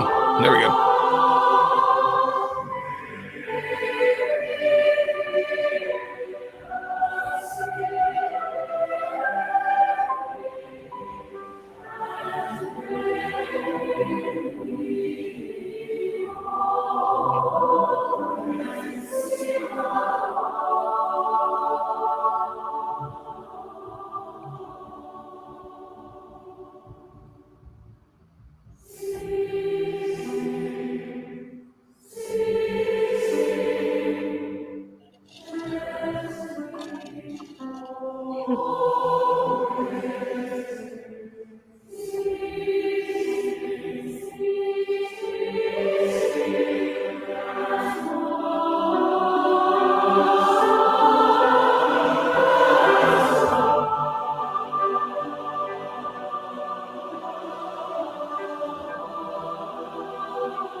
Well, we were laughing. Jesus.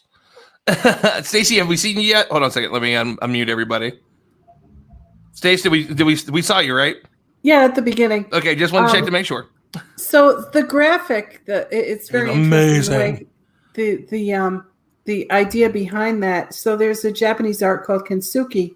I think I'm saying it right. Where a piece of pottery is broken and it's glued back together, and gold is put along the seams where the fractures were.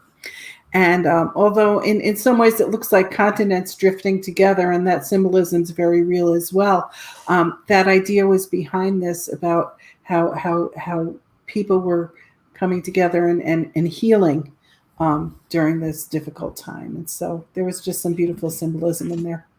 Yeah, no, I mean, it's truly a beautiful thing. And, something I always love to talk about is my history, being able to, be a DJ and play music for people and how it connects people. And it's one of those things, along with space, this thing that unites us, that whenever we landed on the moon, the world went to the moon. Even though it was American astronauts or U.S. astronauts, it was this really big thing. And everybody watched it, and everybody's going to watch it whenever, we first step on Mars and the first people go to Mars. And it's such a big thing. And it's one of the reasons that I love what I get to do with the Explore Mars group. And with, this idea of getting it together, and this event that we have coming up next week, the blood, sweat, and tears that people have put into this, the sleepless nights for the last week has been sleepless. And before that, it was just a little bit of sleep. And there's so many wonderful people that are involved. When I look at the guest list, I just kind of sit back and be like, did we really do that? Did we really kind of put this together? It blows my mind, and I'm so excited about it. And I think for me, that's kind of the next big step for us. But there's people that say that there are other options out there. Should we do a moon base first? I did an AMA today on the very large, awesome SpaceX group. So if anybody's watching from there, thank you. It was awesome. We did it for about 4 hours. 400. I think it was like something like 400 people had upvoted, and I can't remember how many hundreds of people had asked questions. But is it something for everyone that you kind of see it? I mean, for SpaceX, that's the goal: get humans to Mars. So, it's one of the big reasons that we're excited about the people that we get to talk to next week. And, Elon is one of them. So, is it something that you think of and you consider, Travis, or is this just something you're passionate about and it's going to matter? Or is it something that you're going to be a little emotional when the first people step on Mars because of the cool work that you've done? I think I look at it more from the technical aspect, the technical challenges that I have to face and overcome, versus that element. It's not that I don't care about like Bob and Doug when we did that, or anybody we're going to launch, but my mindset's always on the technical aspect of it and what it takes to do it, and not so much the after impact. If that makes any sense. Like I tell you all the time, the things that I do, I don't think of that great, whereas everybody else thinks it's amazing. Whereas to me, it's just a Monday. So I get excited about it, but maybe not in the way that you would think I would get excited about. It's kind of like Bob and Doug. Was it great? Wait, hold on a second. Let's back up, because I love how you call them by a first name. He knows them by a first name. And so just to lighten the mood just a little bit, because, with the song and the topic that we're talking about, you know what I mean? Let's bring this back to when Bob and Doug left you locked inside the Dragon capsule. Oh, yeah. He's like, oh, yeah, this is one of my favorite stories. Please tell this. Please tell this. So the thing behind it is we had a trainer called the Buck. And it was basically to simulate the capsule that they're going to fly up in. We have been working on it nonstop. The chairs go in and out, floors go in and out, lights go in and out, and the LEDs that were in there kept breaking. And one of the days they were taking a break, and I told them, oh, hey, I'm going to go fix the LED before you guys start. They're like, yeah, we need that. So I went in, started doing it, and then they said, well, we're gonna show them how to use the hatch. And I was like, okay, yeah, no biggie. And it closes, and I'm not really paying attention. And somebody on the comm later on goes, hey, are you okay in there? I was like, yeah, why? They're like, well, you're locked in. It's going to take us about 5 minutes to get you out. Are you okay with that? I was like, well, I don't have any choice, right? So I was like, yeah, cool, whatever, and then they let me out. I made a quick little jab, saying like, oh man, it was a comfy flight right up, and everybody starts laughing, and I went on my way. So I think that's what's fun, is that what we generally see, what the general public generally sees, is all these beautiful moving moments or the hard work that goes into it, and you don't see the funny things that happen behind the scenes. And we have this really great volunteer at the Space Foundation Discovery Center. His name's Lou, and Lou was in his early 20s, and he was an engineer that worked on Apollo. So he worked with all these incredible people, and Lou's just got the best stories. And so the 50th anniversary last year, I was kind of working alongside with this awesome group. So Emily Calandrelli's TV show, Exploration Station, not the new Netflix one, her company, they made an Apollo show like a bunch of groups did. And we were going to show it to everybody. And so Lou gets up to tell the story of Buzz and Neil were complaining that they were stuck inside all day and they just want something sweet. And everybody was really worried about any sort of issue because of what happened with Apollo 1. And so they wouldn't even give them like candy. They were afraid that because, highly, oxygenated atmosphere, that even a little bit of a spark could cause something wrong, right? So whenever you bite into hard candy, there's a possibility a spark could happen. And so they told him they couldn't have it. And they kind of like nudged him until he would just give them some hard candy while they sat in these training simulations all day. And it was lifesavers. And so there's lifesavers sitting on all the tables, and he's just telling this amazing story from 50 years ago. And he's still it's amazing because, Lou's well into his 80s, right? And he still just lights up every time he tells all these cool stories that he has. And he's just like the coolest granddad ever. And I love that. I love the behind the scenes stuff. I love, meeting Walt and Walt saying, well, it was really cool, but that was such a small part of my life. I ran a hedge fund, and, there's all these other things that I did, and I love talking about it, but that's not all I am. And that's a really cool thing. But we forget that sometimes, right? That there was the rest of their lives. This is something that happened for a certain amount of time. There was a lot before it. There was a lot after it. But Buzz now is pushing to get everybody to Mars. Get your ass to Mars. Ow. And I love the fact that that's like, that's a big thing for him. And so Anna, I'll go to you next. Is Mars something that's truly special to you? And is it, do you think that's the next big thing, or should we do a moon base first? Kind of where do you sit on that? I think it's a very important thing that we think about Mars and going to Mars, and that we are trying to achieve that goal. Because as I always say, when they ask me about Mars, I think it would be great to see those humans stepping on Mars and being able to live the whole experience of sharing it with the world. Because as you said, this time we're going to be able to enjoy it together, and we're going to have so much information about it, and we're almost going to be able to live it with the people that are going there. But I think the most important part about Mars is the journey to Mars. I think the journey started from the point where we discovered Mars, from the point where Schiaparelli looked at this Wait, can you say that again? Because it's way cooler than the way that I say it. I want to say, and one of the things I love is whenever Anna says my name, I'm like, Ron Sparkman. He's like, Ron Sparkman. I'm like, I'm fabulous. I didn't even know it. Yeah, Schiaparelli. So yeah, I think that journey started there, and since then we've been evolving in our way of how we think about Mars, how we approach Mars, and the same as we did with the moon, it's going to make us grow. It's making us grow, and the humans that are going to step on Mars hopefully are not going to be the same humans that we are right now. We're going to be a lot more experienced, a lot more. We're going to have time to think about so many things, like representation, like what kind of persons we want to step on Mars, and what they represent for humanity. So I think that is very exciting for me. All the things that we're learning from the technical and scientific parts of it, but also, of course, the very philosophical part of it, of how are we going to make this journey to another planet for the first time. I mean, we've been to the moon, but this is a whole new entire planet. So I think that's going to change our mindsets and change the paradigm of humanity as a whole. So that's what I'm really excited about. I love it. Well, and Stacey, I know that you're going to have something to say about it in a minute, but let's go to Mac Attack first, because he's passionate, man. So let me ask this question.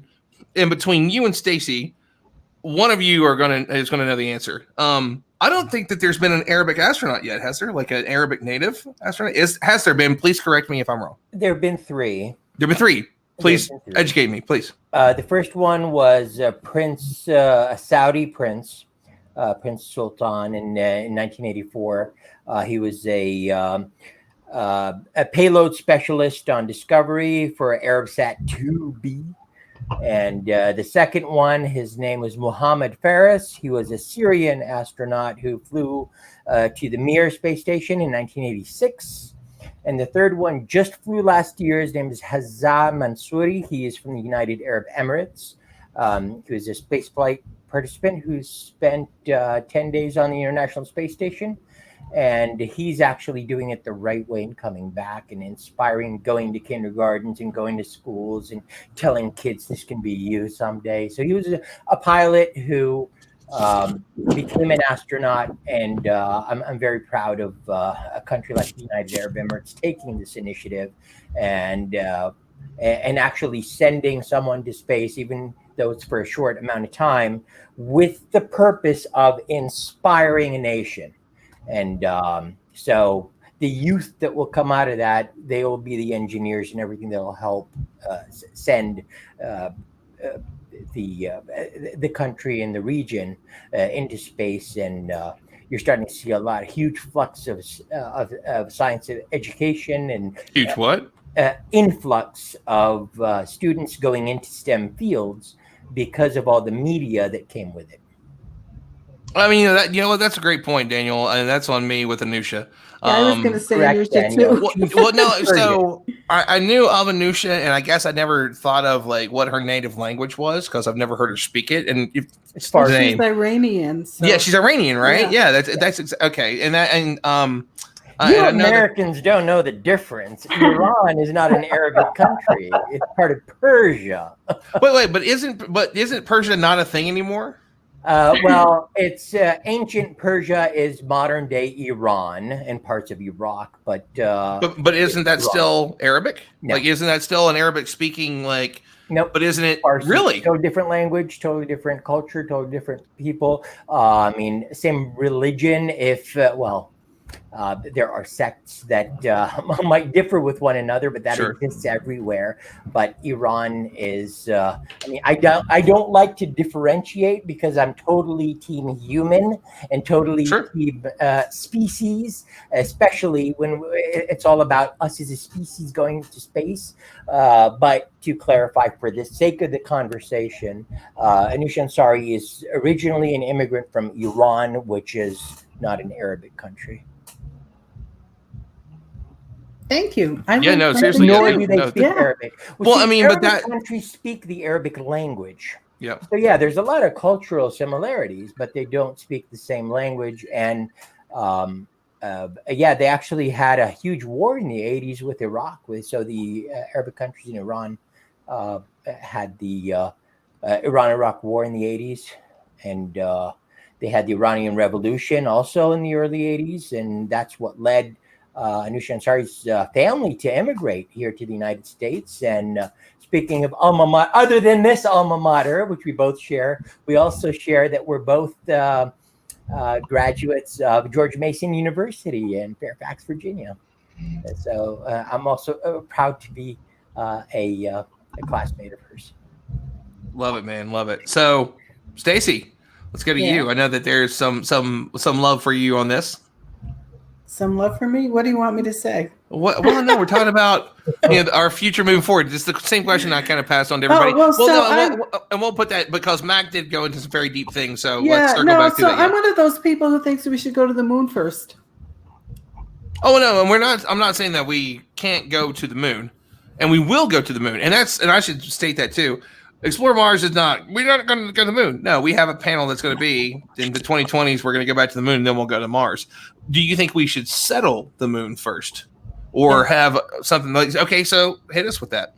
Yeah, I mean, a few years ago I heard Jerry Ross speak about this, and I kind of agree with him.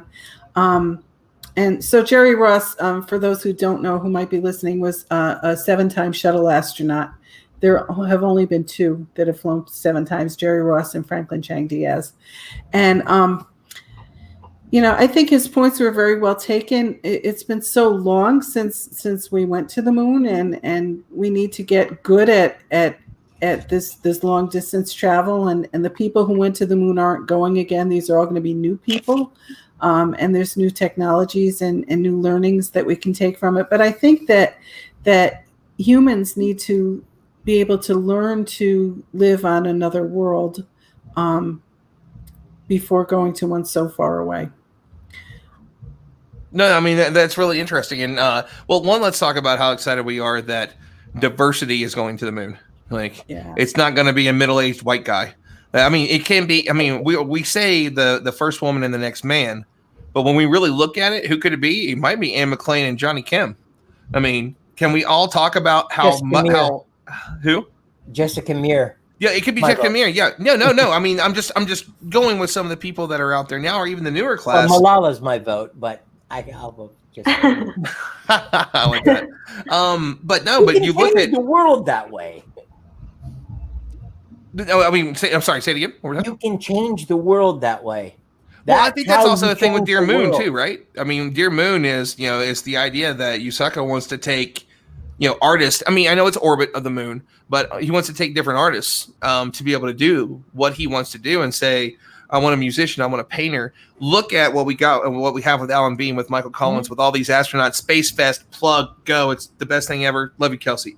But you get to see what these amazing pieces, and we even have a print of it's a print of one of Alan Bean's paintings, but it wasn't a mission he was on, but it was a photo of like maybe Apollo 17, and they're in the moon buggy, and it's like it's that one where they kind of like they're Tokyo Drift. It's like quarter mile at a time. But as it's kind of sliding across it a little bit, and of course it didn't go very fast. It was this really beautiful painting that he did, and it's just look at what people that had art in them did. What if art was the main thing for you? What if music was the main thing for you? What if poetry was the main thing for you?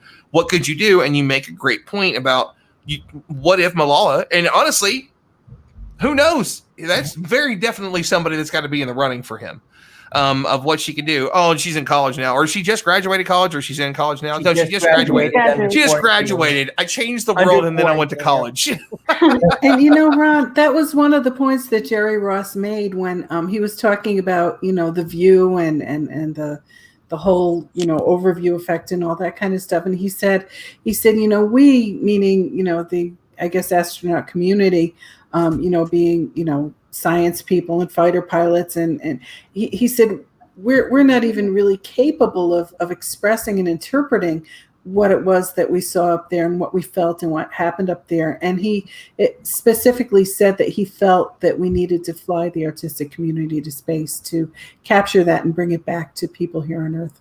And I adore that. And so Stacey's talking about the overview effect, which is this shift in consciousness that people feel once they go to space. You see the world without borders. You see how thin this little, this shrink wrap that we have around the planet, how fragile it all is, and that we all came from here.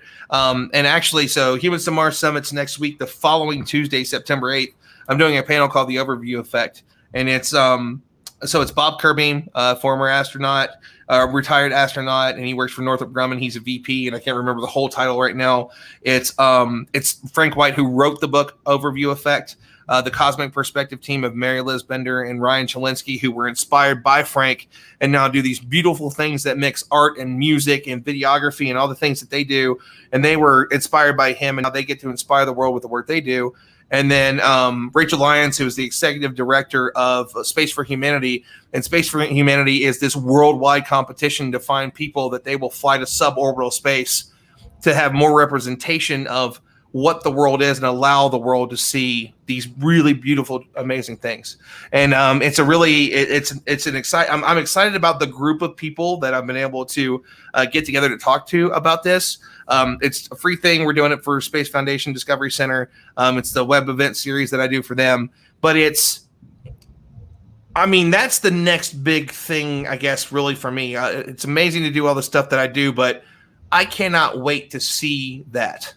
And that is a really incredible thing to me of what is possible when we feel that, because I know what happened with the Cosmic Perspective, of like, here's how my life changed, and here's the person I've become and the things I've been able to do from this. And for that to just be 6 years ago, to the show 2 weeks ago, to the stuff that we get to do tonight, to Monday night with this thing, I'm like, I barely got a GED, and I'd spent like 2 years of community college, and just through passion and wanting to work for something, I get to talk to Elon Musk and talk to him about all these cool things, the guy that could possibly take me to Mars someday. And Travis, tonight, this person it's going to be a piece of getting me there, and that a regular person can do these things, that space is so encompassing, is one of the things that makes this so important. And I can imagine that shift of going to be like, if that happened just from watching a TV show and saying like, the observable universe, what does that mean? What does it mean, Neil? Tell me. And, I just couldn't wait for that. And now to think about what that's going to mean as people can start to afford it. Flights across the country were wildly expensive, and all, not even a century later, half a century later, they went from uber expensive, like this big, huge thing, to you can almost die on a flight on Frontier, but it'll get you $40 to New York City. So what are going to be those things that change that? And I think that's a really incredible thing to have as humanity gets to experience the overview effect, how much more connected we are going to feel by this. And I know, Mac, I mean, I'm sure it's got to be something that you're kind of excited to probably do. Do you want to go to suborbital space? Is it, I have a ticket. What? I do have a Virgin Galactic ticket. What the? Why didn't you ever tell me that? Are you going to buy me one too, man? I'm in. No, I'm just kidding. No, I'm kidding. No, please really tell us about it. Seriously. No, well, there's a lot to unpack with what you've already mentioned. But first, just to answer or to comment on what Stacey was saying, I mean, I think Bob Ross probably inspired more people than Jerry Ross. Real quick. And we know, Jack. We know, and we love you. Good luck, Jack. Thanks. Love you, Jack Attack. Yes, in the middle of my punchline too. So I think Bob Ross inspired more people than Jerry Ross, Stacey, and I think I was more inspired by Catherine Janeway than Katherine Johnson. So these artists and these storytellers makes me reflect. And Stacey, you probably hear this from Neil all the time when he talks about Apollo 8. And Jim Lovell was saying, you sent the wrong people. What we saw, we could not verbalize. You should have sent poets when they orbited the moon and came back, just like what Hosaka Yumazawa wants to do with the Dear Moon Project, just to send artists to come back and inspire the world, to create, to go, and so forth. But going back to your question, Ron, the answer is neither nor. Neither the moon nor Mars. And I had a argument with Paul Wooster. Travis, you probably know him, who works with SpaceX at the Humans to Mars conference last year. Wait, hold on a second, just real quick. Like, I asked him, like, all the people I was recording interviews with, I went up to Paul. Paul was the only one that told me no. It's like, I'm going to have to just go ahead and decline that. I'm like, all right, man, fine. So I want to mention that next time, like during the Elon. By the way, Elon, Paul said I wasn't good enough. I'm just kidding. No, he's wonderful, and I know why. He came to me because I was like talking about no, don't care, don't, because this is Humans to Mars, and we were at the Cosmo Club in DC at the time, that dinner, and I'm saying no, don't care, don't want, neither the moon nor Mars. I'm thinking about humanity and moving forward. So like, well, so what's your answer? So I told them the story about my grandfather, who the first time he saw an airplane, he was a teenager. So it was right after World War II. They were inventing the United States. By the time they made it across, Lindbergh crossed the Atlantic in the 20s. And by the time airplanes were in Jordan, where he grew up, he was already a teenager after World War II. And when he saw that flying miracle, that flying machine, he never thought he would be one of the people who would actually, in his lifetime, be on this flying miracle. And then in the 80s, of course, my dad bought him a ticket, and he flew around the world, so this dream come true from being just one generation after the invention of the airplane to actually being able to fly in an airplane. Yes, sir. He never thought he would be one of those people. So what I'm wondering is, we are several generations now after the invention of the rocket and human space flight. So for me, point-to-point travel and all of us being astronauts just for travel is more important than going to the moon or going to Mars. So that's my answer. Word, man, word. So Travis, everything that's going to go on, you guys are looking at, taking people to Mars. How do you feel that Starlink is destroying anything and everything that people love about Starlink? the comments have started again. Like we were beyond it, and everybody brought it back. And I mean, we knew coming in that there was going to be the funny joke of the show. But man, people have been on fire tonight, and anyway, let's also mention this real quick. everybody that's doing this and playing around with Travis loves Travis. I He know, watches yeah. live streams. He just hangs out. These are not people that really mean this seriously. Like, just wait till they're back on. Just wait. Just wait till they're back on. That's it. It's like they've been part of the show before. They know exactly who he is. Well, yeah. All right. I got some time to get some stuff in. He's like, wait till I'm back in. Oh man. Oh God. Daniel said instead of Starlink, it's Starblock. You know what? That's actually all right. I'm gonna start using that at work. Actually, to be honest with you, I'm gonna start calling it Starblock. I'm gonna use that. I'm using that at work. It's gonna be like, what's Starblock? That's gonna, I have to work Starlink. That's what I'm gonna start calling it. There we go. I like that. Well, we have Sunblock. Why not Starblock? right. It's what's killing us all. And Starblock, you know.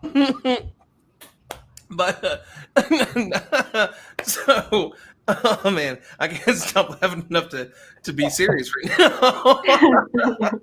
It's great. So Stacey says the moon, and now we're all talking about it. It's suborbital, it's the moon, it's Mars, it's all these pieces, and I think none of us can really, none of us can argue that space is a part of that. And Stacey is probably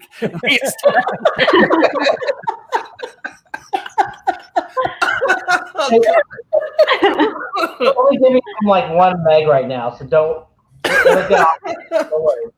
Oh man, We're giving her a small boost as we talk, but I'm going to take that away here in about 2 seconds. Just wait. Travis has got to compute. So Travis looks like he's looking at multiple screens. Like, I'm about to shut everything down. But we took like, hold on, wait. Just real quick, a couple of days ago, technically Skynet started. We're just a couple of days late. This is how it starts. Travis is going to be like, I wish I would. And he's going to start the whole thing, and it's going to be the end of all of it. Starlink's got bombs. So, he's like, I'm going to press the button real quick. So I think this is kind of a cool thing. We're talking about, humans moving forward and us being out there. And as much as we love to talk about that, the possibility of next week is going to be, we're going to talk life in the universe. And while we talk about humans going and the things that they can do, we have so many missions coming up that are going to be these exploratory missions of places that might have life. In fact, in February, the first one lands, and that's Perseverance. And then we've got Clipper, and we've got all these different missions that are coming up. I keep reading the comments. I'm trying not to laugh, but Dragonfly, just what's going to happen with Dragonfly on Titan. One of my favorite topics is, and Stacey, you'll remember this because you were behind me taking a picture, is that we were at Star Talks event, and it was the Facebook Live, and I got to ask a question, and it was cool because I got to do it live. And it was basically, what's it going to mean for humanity when we either find extinct life on another planet, like possibly extant life on another planet, or the second Genesis, something that's entirely different from us. And I yelled tardigrades in a room full of people, and Chuck Nice is like, I've never seen anybody that excited about tardigrades, like tardigrades. And I was so thrilled. But I asked Neil about that, of what those pieces would mean. So is it humans going and settling somewhere else that's going to be a big shift?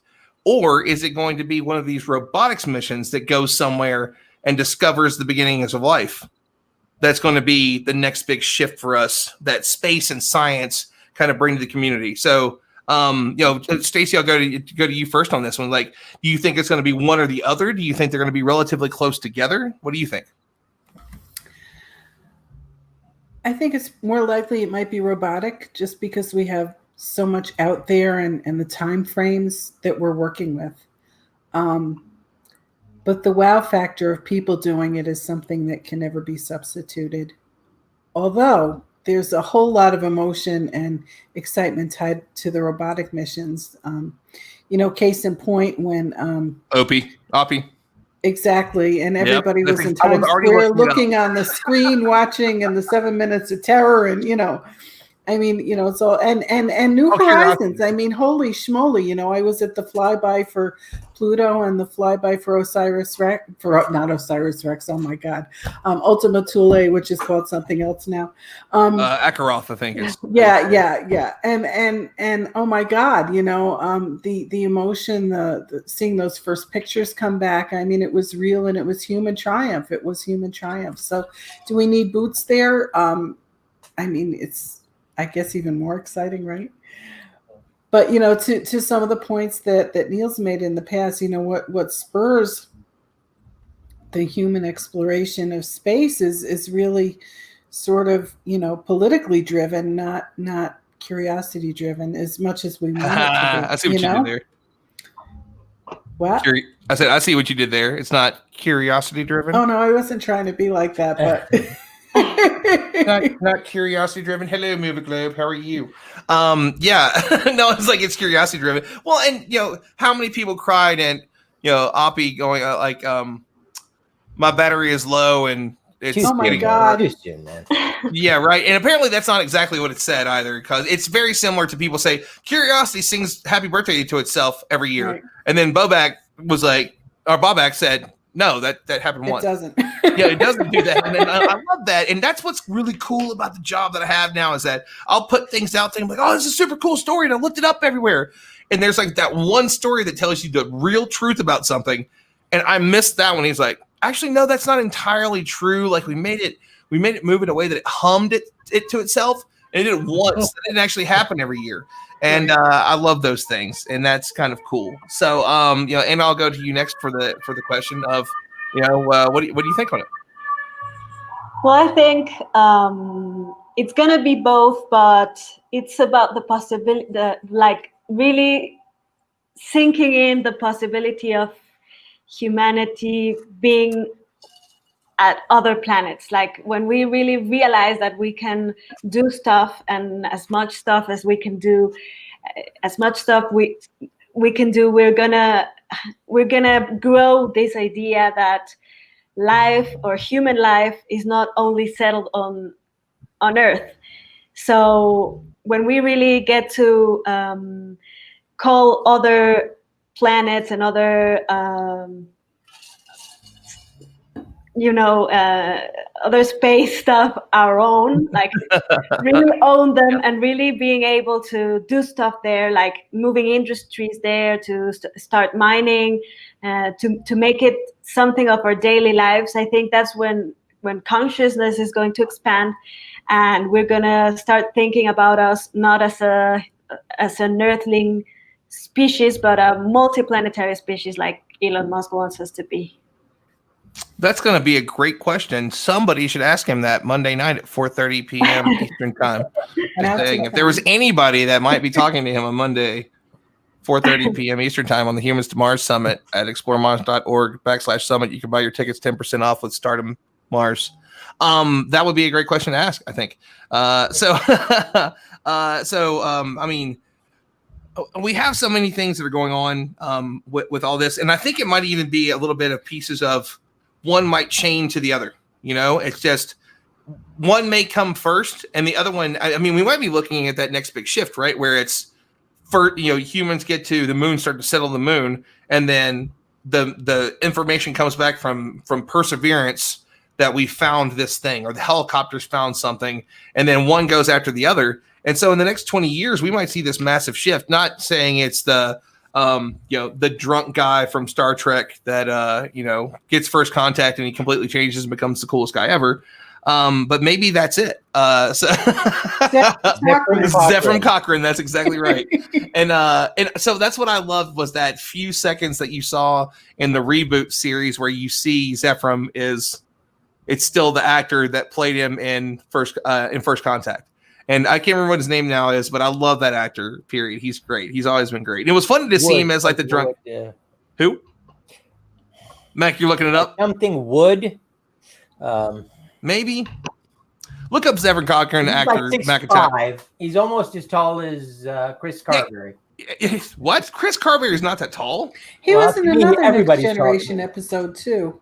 Yeah, I may think have the been. Planet with the Clones or one of those. Oh things. yeah. So before he did that, it's the one where they go to it and you think it looks like this perfect society, and then by the end of the episode, they're just like, "Nope, you guys are out of your mind." With the soldiers that were trained to be soldiers, and then they became disposable once it was peacetime, Right. and they were revolting.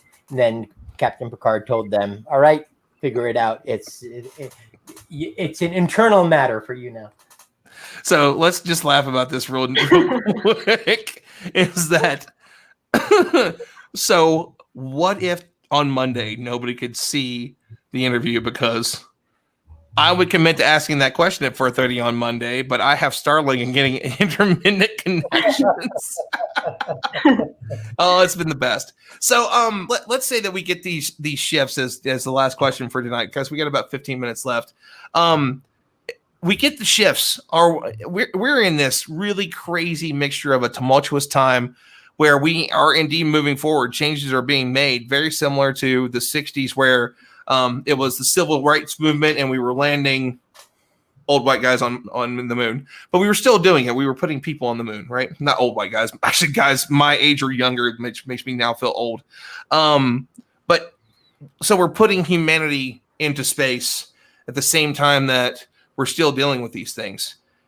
Are these things going to be a bit of that shift that we see in something like Star Trek, or one of them is one of them or both of them going to be the thing that makes us shift forward and this big, huge change? And I don't like this word because it's business talk, which drives me crazy. But honestly, a true paradigm shift. Do you think these things together might really make us better? Yes, Mac, I know you love that term. James Cromwell, thank you very much, Snyder. Yes. So, Travis, I mean, what do you think with what you all are doing? Do you think that the space industry, the engineers, what you all are working on from JPL to what you do you think that this might actually make us this society that we think that we all hope we can be? Because who watches Star Trek and thinks and doesn't wish we could be like that, right? Right. I mean, you know, there's one thing that I found when I first started working with SpaceX. I found this little thing, and it said we could probably explore the universe a lot better if we weren't like stupid to each other, something like that. I definitely think that. I mean, so if we're definitely speaking, we can do all this if we stop being assholes to each other. Yeah, exactly. You know, I want to say that just with my experience with working with the people that I do. There's a lot of I think so. I think there's a lot of excitement that is to be had with what we can be doing, and not just, like I said, I never like to say it's just SpaceX. It's every single company, every single person we work with, from the new tech to, you know, Elon Musk himself, chief engineer. Yeah, you know, I mean, my mindset's always going to be from the technical aspect, and what we would need to do on a technical aspect to get to where people want to go. I let the other bigger brains think of other things. You know, mine's always on what are we going to need to do to be able to advance like everybody wants. You know, other people are thinking, who do we send up? Robots, humans, how do we advance? You know, whereas I'm thinking, well, we need the ground system, we need the network, we need the infrastructure first. So, you know, it's I definitely feel that if again, like I said, if people were just not dicks to each other for, you know, a little bit, then we could really focus on getting to that level that everybody talks about and wants to be at. You know, that's just my perspective. No, I love it, and I think that's a great point. So, Mac, I mean, obviously, again, something, you know, that you're passionate about. I'm not going to keep putting the comments up there because we're not going to get through the last 10 minutes. But do you think that everybody here can see them, and we're just trying not to giggle through them?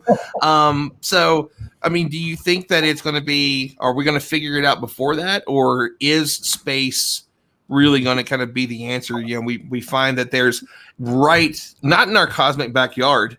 Our cosmic backyard would be the next galaxy over, right? So let's talk about something that's on the next planet. So, you know, you just took a step forward in the massive. No, not even. You took you stumbled just for a half a second, and you ran into other life. If we really look at it, is that going to be something with we're out there and we can now start to settle places? And now we've also found life. Is that going to be the big shift, or do you think that we're going to figure it out? Maybe before that, hopefully before that. I mean, if you look at the evolution of our species, unfortunately, the answer might be it doesn't matter, because the educated, the right stuff of people who will feel and see the overview effect will see it that way, I think. But the others who wouldn't care or wouldn't be affected by that, or wouldn't experience an overview effect, will just go back to their daily lives and say, okay, so we just before the telescope, we thought there were civilizations up there anyway. We thought there were civilizations on the moon and on other planets.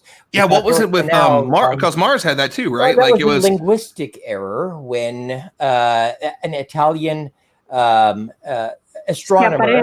Yeah, that's what I'm saying. That's what. Yeah, that's I was getting ready to say. Like, I was waiting for him. Like Anna, and yes, she did it. Anna, can you tell us, because I'm just reciting what I heard from Neil deGrasse Tyson about canals and the name. Who's Neil deGrasse Tyson? You're definitely the expert who would. Is he a Twitch streamer? What's he do? Better than I would. Yeah, that was a translation error. He would say that there were like these lines you could see, but Italian word canal got translated into canals, and everyone started thinking that they were like made by a civilization or something like that, but they were only like lines that he could see.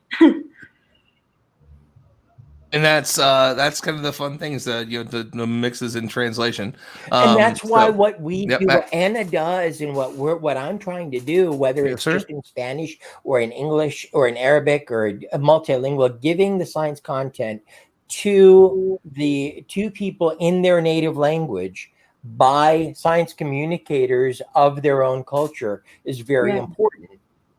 Yeah, that's why the content that we are preparing for Humans to Mars is not going to be only a translation, because there has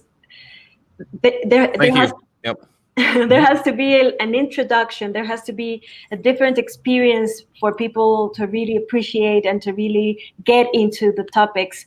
So that's what we are going to do with Humans to Mars. We're going to design an experience for Spanish-speaking people. We're going to get involved with different science communicators that are really popular in the Latin American community. So it's going to be really exciting, because we're not only going to translate, because many people in Latin American countries are not into the topics as in English-speaking countries. So we're going to introduce them to the topics, and that's going to be really fun. And that's. I mean, I'm glad that you actually went there. And so as we're going through things, going through the summit, we're like, Anna, what's your wish list? What's your wish list of the guests that are going to be here? So that way we can set it up. So that way she can do what she's going to do and create a whole different experience. Just like we're going to do something for kind of a Humans to Mars kids. We want to continue to expand this thing. And as bad as what's going on in the world, it's giving us this chance to be able to set things up and kind of innovate in certain ways that are spectacular. The internet has connected the world, and it's a beautiful thing. And the more that we can do things like just like what we're talking about with Anna, or like what Mac's working on, what Travis is even working on, so because he reached out to me about what he's working on with saying, what about the people on the ground floor? And this is one of the original ideas that Wade had talked to me about of, let's talk to somebody like Hoppy Price, who's basically kind of over all the major Mars robotics missions, and said, who's the person that comes in every day, does their work, and without them, you wouldn't be able to do what you do. And we wouldn't have these rovers without these people. Before we knew who Bobak was, look at the man that he is now, and this great science communicator he is. and you just happened to see a guy that was a Mohawk being really emotional about this thing, and you got to see behind the scenes of somebody that's doing all these amazing things. And the man's a force. He's going to do something for us for the Humans to Mars Summit. I can't wait. There's just a presence to the man. And who knows if we would have ever seen that without somebody with a camera in that room. And how cool is that we get to do these things? And it's because of the internet. It's because of cameras, because we're sharing this experience in these very real moments. And that's one of the fun things about this show is we laugh and we goof off, and there's been emotional moments. 2 weeks ago when we did it, when Neil left, there's 10 people on the screen, and everybody's like, I'm like, oh, anyway, blah, blah, blah, blah, blah. And then Bianca's just like, oh my God. And the whole room just lost it. Like, no, it's just Neil deGrasse Tyson. It's so impressive. And it's such an incredible experience to be able to share science communication in this way that virtually we can all feel kind of together. And I think that's a really big thing. So, I kind of mentioned that because Stacey, you all have been doing that for so long. And the fun thing about it is that you took a picture at a Star Talk event, and look at what you do now. And I love this story. So please share that story with us. And we're going to go a little bit over the time for the show because it's such a great story. And we, of course, got to talk to Anna too. But about hers, I mean, I know that she's definitely injected some wonder into this, but that's such a great story. And then it's you and it's Elliot and you being part of the team and what you did. And if it wouldn't have been for that, I wouldn't be doing a show that I'm doing now. And I love how those pieces connect to each other. And so tell us a little bit about that story, but then also a little bit of like what that means to the Star Talk community, you and Jeff and Lindsay and everybody and what you all do. So, wow, I have to make this short. We can go after. There's not. Ron mentioned Elliot. So Elliot there's is not my a show son. after this. You can go ahead. Yeah, Ron mentioned Elliot. Elliot is my son. Elliot teaches science at the Discovery Museum in Bridgeport, Connecticut, and he's the assistant director of the planetarium there. And so my journey into science began with him when he was young, and he got his first telescope at 9, which was the age Neil got his first telescope at, by the way. I couldn't make it work. We wound up going to the Booth Memorial Astronomical Society meeting where John Dobson was visiting that night. Got the telescope to work, but that's where everything started. So now fast forward, the little kid's in college, and I was looking for something cool to do with him on winter break, and I found that they were having a Star Talk live show at a bar called the Bell House in Brooklyn.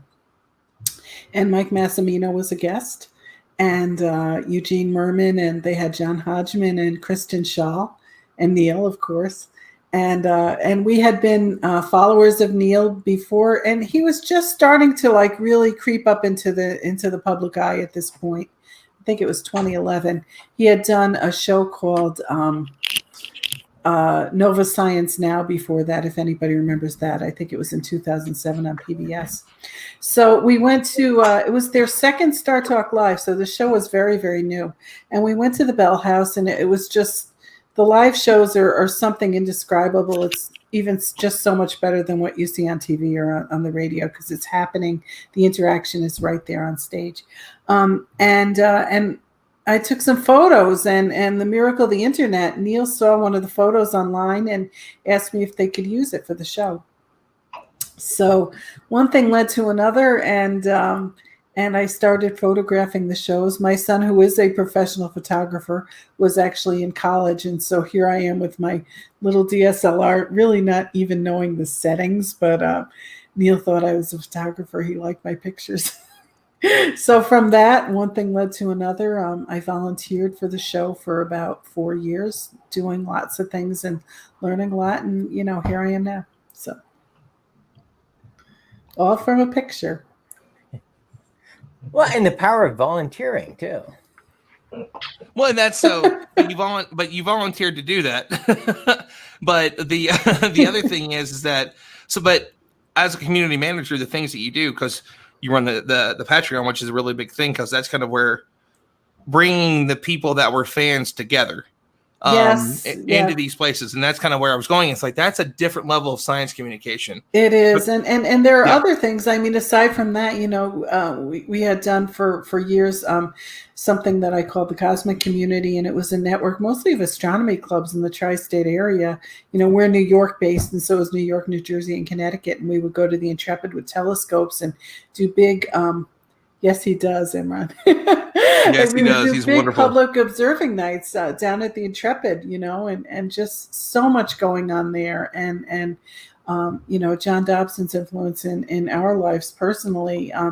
We take telescopes out on the sidewalk and to movie theaters and ice cream places, and come look at the moon, come look at Jupiter. And there's a great group in New Haven, Connecticut, down by, they bring the telescopes down by Yale, the Sidewalk Astronomers of New Haven, and just getting out there and opening people's eyes, literally and figuratively, to the beautiful universe around us, and realizing our insignificance, and how small we really are in the scheme of things.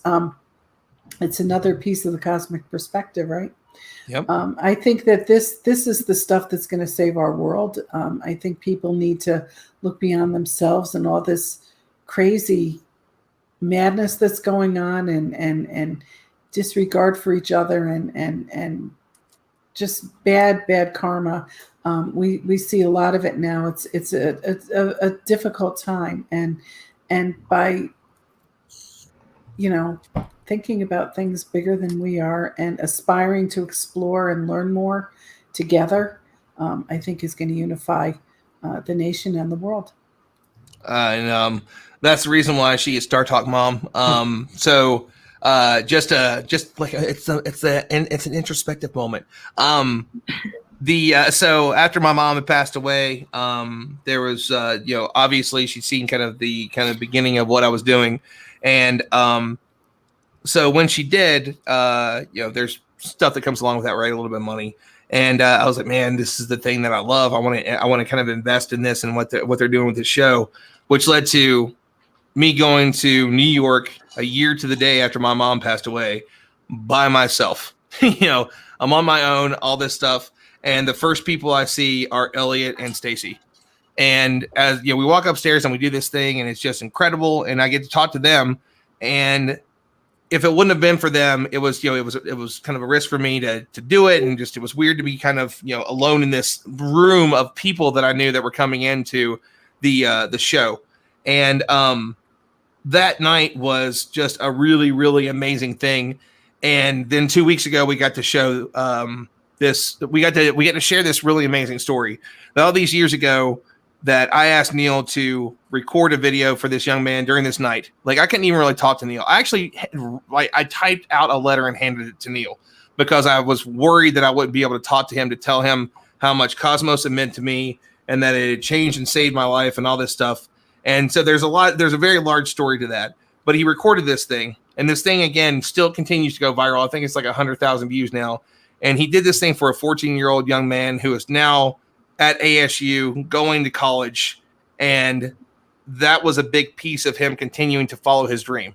And that's how those little tiny bits can become this big, huge thing. And that's one of the coolest things about what Star Talk is. And as the years have progressed, it's been awesome. And that's one of the reasons I call her Star Talk Mom, because, it was just, she adopted us all, and like, but Ron, you have to meet this person. And like, all these people are my best friends and family now. It's Renee then wrote this really cool thing about whenever she was, because she's a flight attendant, and she went around and told everybody on a plane that there was the Pluto flyby happening. And I posted it. And then I did an interview with Alan Stern, told Alan Stern about it. Then they connected with each other, and it's these little pieces. And that's one of the reasons that the show is called Space Fam, is because that's the things that happen that connect us to each other, and why it's just so cool. And Stacey is, the thumping, beating, like outpouring of a heart that is Star Talk. And that's why she's Star Talk Mom. Yay! Yeah, just saying. That's my mic drop. But and Anna, I mean, what a perfect person to finish this, to be someone that stands so much in the limelight and does the really cool things that you do in the ways that you were just so open to do things. You've done a show for Stardom where it's weekly. You update us on all the things that are going on in the space world, and those 5-6 minutes with such a heavily Spanish speaking audience that is part of Stardom, that makes them feel more of a piece of it. And it's just the work that you put in with, I've got a TV show, I'm doing this stuff for NASA, and I do all these other things. Like, sure, I'll do a 6-minute show a week. Like, really? Are you sure you got time? She's like, of course I will. You're always so thrilled to be a part of that and to connect the community. And that's an amazing part of that you don't just do it, you are thrilled to do it. And but I guess like really my question for you is that what ignited that passion that you still love to do as much as you can, even with the limited time that you have? Well, I think, as Stacey said, I think space and looking out to the universe unites us and really inspires us. So what really got me to get passionate about this is it has to do with my background, with my studies background. I studied philosophy for my bachelor's degree. So when I started working at the Mexican Space Agency and started really learning about all the things that are happening in space, I had been a science communicator for a while back then, like for 5 years or a bit more. And not even me that I was a science communicator knew all the stuff that was going on in space and that we were achieving as human beings, going to all these amazing places and doing all these amazing things. So it really blew my mind, and it ignited this thing in me I just said, everyone has to know about this, because this is not just only Elon Musk doing things or Jeff Bezos or something like that. It's a representation of humanity. Everything that we do outside from Earth changes the meaning of what we are as humans. So it really blew my mind, and so I got into this commitment of spreading the word as much as I can and getting as many outlets as I could talking about space. And every time I see the look in the face of someone that didn't know, because here in Latin America, I don't know if it happens in the US a lot, but here it happens to me a lot, that I go and talk in a conference or something like that, and small children or even adults, they don't even know what the space station is, or they don't know about Curiosity, or they don't know anything about space. And you see their faces when they learn that humans are able to do these amazing things. Their world changes forever, because they now know what they are capable of. So that's what really gets me going. And I want to see that face of wonder and like this face that tells you that now they know that they are capable of anything they want, because they know that someone put a robot on Mars and they are exploring Mars, or that we sent Voyagers and now they are crossing interstellar space. So the face that they get and the inspiration that they get, it's really life-changing. And how the same way as you, Ron, were really impacted by this show, that's the same way that these people are impacted. So that's what really keeps me going. And I mean, there's everybody here is connecting and tapping into other things. What became a very small thing 6 years ago, the way that it's grown for me, and it continues to grow for other people, is the amazing part about this, is that you can have a voice in this. You do not need to be somebody that is, you don't have to be a doctor. You don't have to be an astrophysicist. You don't have to be Neil deGrasse Tyson. You don't have to be Emily Calandrelli. You can be inspired by them and start now to do something that's really important and impactful. And you never know where that's going to lead. and everybody here is a part of that. And one of the reasons tonight that I wanted to have the people that I have on is because, so 2 weeks ago, we were supposed to have a show last week.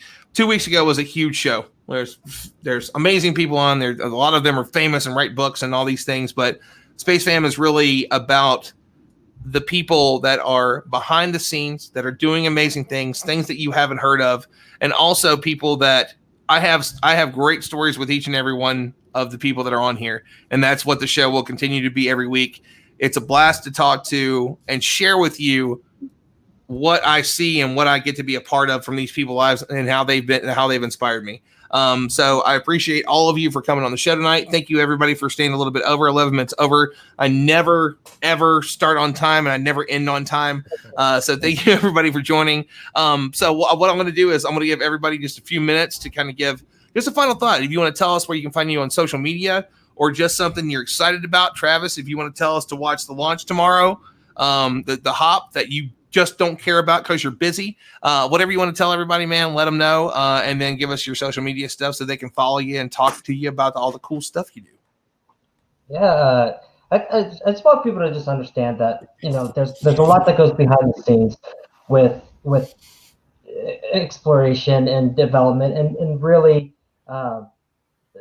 it's people who are in like my position that really need to get an outlet to start kind of being spotlighted. I definitely think that a lot of the people I work with and train are definitely people who are impacting the space industry as a whole a lot more than what people really see. And so I hope to start getting more light on that here in the near future with Ron's help. Glad to help you, man. And so Travis is not my only friend that works at SpaceX. Another wonderful person that I met during the student astronaut contest was Maddie Kothe, and she's wonderful. And she was actually the last person. She was all in black because it was dirt. You know, it was for Launch America, and she touches against the Dragon, and she like pushes the door closed. And she was the last person to touch Dragon. And it's only been 2 years since she was trying to make a decision between should I go to Stanford or should I work for SpaceX? And now she gets to do these really cool things. And she's just a wonderful, bright light in the world. And I think that my word for her was like, she's the ethereal Maddie Kothe. And she's wonderful, doing incredible things. There's so many wonderful people that work for that company. I know that we all love Elon. We all love Gwen. We all love these faces that we see like Paul Worcester and so on. But there are so many people behind that. And Travis was a part of the clapping group when they first landed forever ago that now has become a thing. That was that group that just, oh my God, we did it. And I can't imagine what it was like to be in that room with those people, to be with the people that you guys have worked so hard with and so long to make that dream happen, and it's changing the industry. And Mac, I mean, dude, you're doing so many awesome things. Hit us with your final thoughts. I always love that because for some reason I go back to the Jerry Springer show where he's like super goofy and silly, and then at the end it's just super serious. Like, where did that come from, Jerry? But hit us, man. Well, it's just very important to take care of yourselves and each other. Jerry I hope Springer, that come on, man! I You set it up for me, and you didn't get the punchline. Well, no. The reason why is that that's a similar last name. So I'm guessing what's on the screen right now. Special, is it? It's borderless labs in Arabic. It's what? It says borderless labs in Arabic. Oh, okay, that's awesome. Well, no, I mean, but I saw that and I saw the last name. I'm like, that's probably something that matters. And so, yes, like take care of yourself and each other. Yep. Yes, you totally did. But yeah, no, just keep inspiring. I mean, we talked about Apollo 8. We talked about Apollo 11, the moon landing, Mars. Now it's going to change the world. You talked about tardigrades and how even Chuck Nice was so excited about it. Actually, I think he was more excited about the word panspermia than tardigrades. I think he was more excited about the fact that I was excited about you gotta love Chuck. But I think something what's more important, I think, is what can we do better? How can we bring non-space fans into our community. I mean, I'm not saying convert people over. I'm just saying, think about what turned you into a space fan. I mean, you saw a TV show, a non-space fan saw a TV show that blew their mind. A lot of people saw a Mohawk guy with a blue Mohawk in a NASA setting that's just so over the top. Yes, honey, I'll lower my voice. Sorry.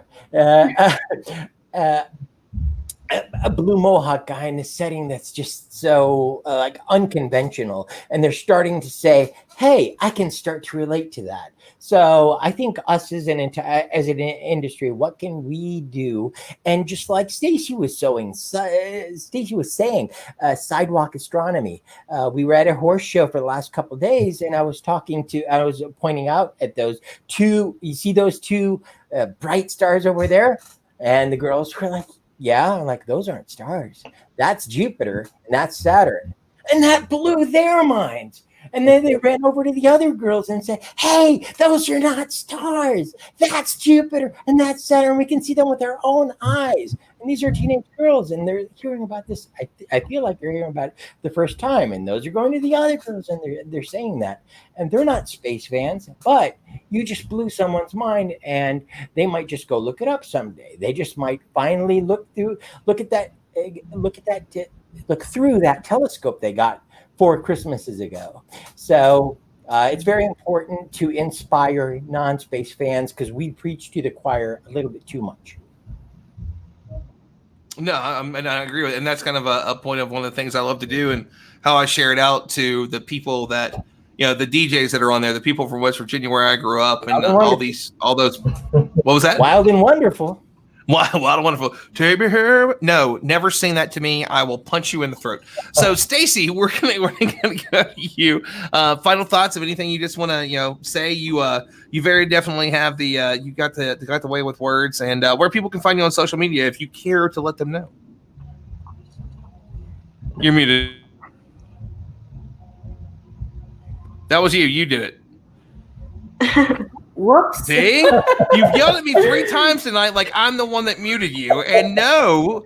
I don't know. You know what? This microphone keeps on saying it disconnects. Yeah. And Come when on, it says Travis. that, I mute it because I'm afraid. I don't have anyway, so there I am. Fancy flautist. That's me, because I play the flute. Just my closing thought, we were talking about Apollo 8, and Bill Anders, when he was asked what he was thinking when he took that iconic blue marble photograph, he was thinking, I'm going to get in trouble because I'm not following the checklist right now. And I also can't be wasting film. So my advice is, don't always follow the checklist. Remember what's really important, and be excellent to one another. Nice. It's a slow clap. Hold on, wait. I'm gonna start it. Everybody else has to come in and do the slow clap from the movies. So, Anna, we're gonna end with you. We appreciate you. Go ahead. Thank you. Well, that's gonna be very hard to overcome, but just say my name and with your Spanish tone. Ronald Sparkman. Yeah. Ronald Sparkman. Yeah, I told her to text me with that so I could make it my ringtone. No, I just want to say, I really appreciate that you guys are doing this, that you're reaching out for non-specialists, and that you're making all these efforts to get people interested, and also reaching out for communities that are not included, because sometimes it's even harder to get to them. I think I told this story to Ron one time. In one of my shows, we have sign language, and I always talk about this very I do it in a very I try to do it in an understandable way, but I talk about hard topics, about stars and about science and things like that. So one day she approached me and she said, I cannot say this, I cannot translate this, I cannot interpret this, because there's no word in sign language for, I don't remember what word it was, like neutron star, or I don't know. And I was mind blown, and I started thinking about all the deaf people that are not able to understand what a neutron star is, because there's no word for it. So I think we have to go even further with the outreach, and even further of thinking of those people that are not included and that are not always thought about. So think about them the next time that you're doing some effort, and think about how you could really light up their world by doing just a little effort to reach out for them. Beautiful, wonderful. I appreciate all the guests tonight for coming on, hanging out with us. I got to do the promo real quick as we wrap up. Starting Sunday night is the beginning of the Humans to Mars Summit. I am going to be doing a live stream of the moon with my friend Russ Glenn from SLU. That will be free. And then we start very early for me on Monday morning. And we're talking about 10 to 12 hour days of the Humans to Mars Summit. It's Leland Melvin, Emily Calandrelli, Elon Musk, Tori Bruno, Bobak, God, I'm going to get that right one day. Raquel Nuno, who was just on Star Talk the other day and just a wonderful human. Deanna Alcindi, Athena Brensberger, Alyssa Carson. People say, I can go on and on. No, really, there's like another 10 names that you're going to know and be like, holy crap, really? Charles Bolden. I mean, I can just keep remembering them. And it's going to be incredible. Make sure that you are there for that. It's going to be worth it. It's going to be mind-blowing. I don't know how we're ever going to top it, and I hope that you all will watch it. And then the following Tuesday, I will be doing a Space Foundation Discovery Center event that I talked about earlier, the overview effect, with some incredible people, Rachel Lyons from Space for Humanity. We've got the Cosmic Perspective team of Ryan Chalinsky and Mary Liz Bender, and Bob Kirby, and of course, the man that wrote the book himself, Frank White. There's always so much going on. We love having you on the show. We will see you next Saturday. I will probably be half asleep, but we'll have one. We're probably going to talk about life in the universe. We will see you all then. Thank you so very much. Don't forget to mention that the Mars Summit is dependent on whether or not Travis does his job or not. And on that note, I'm trying.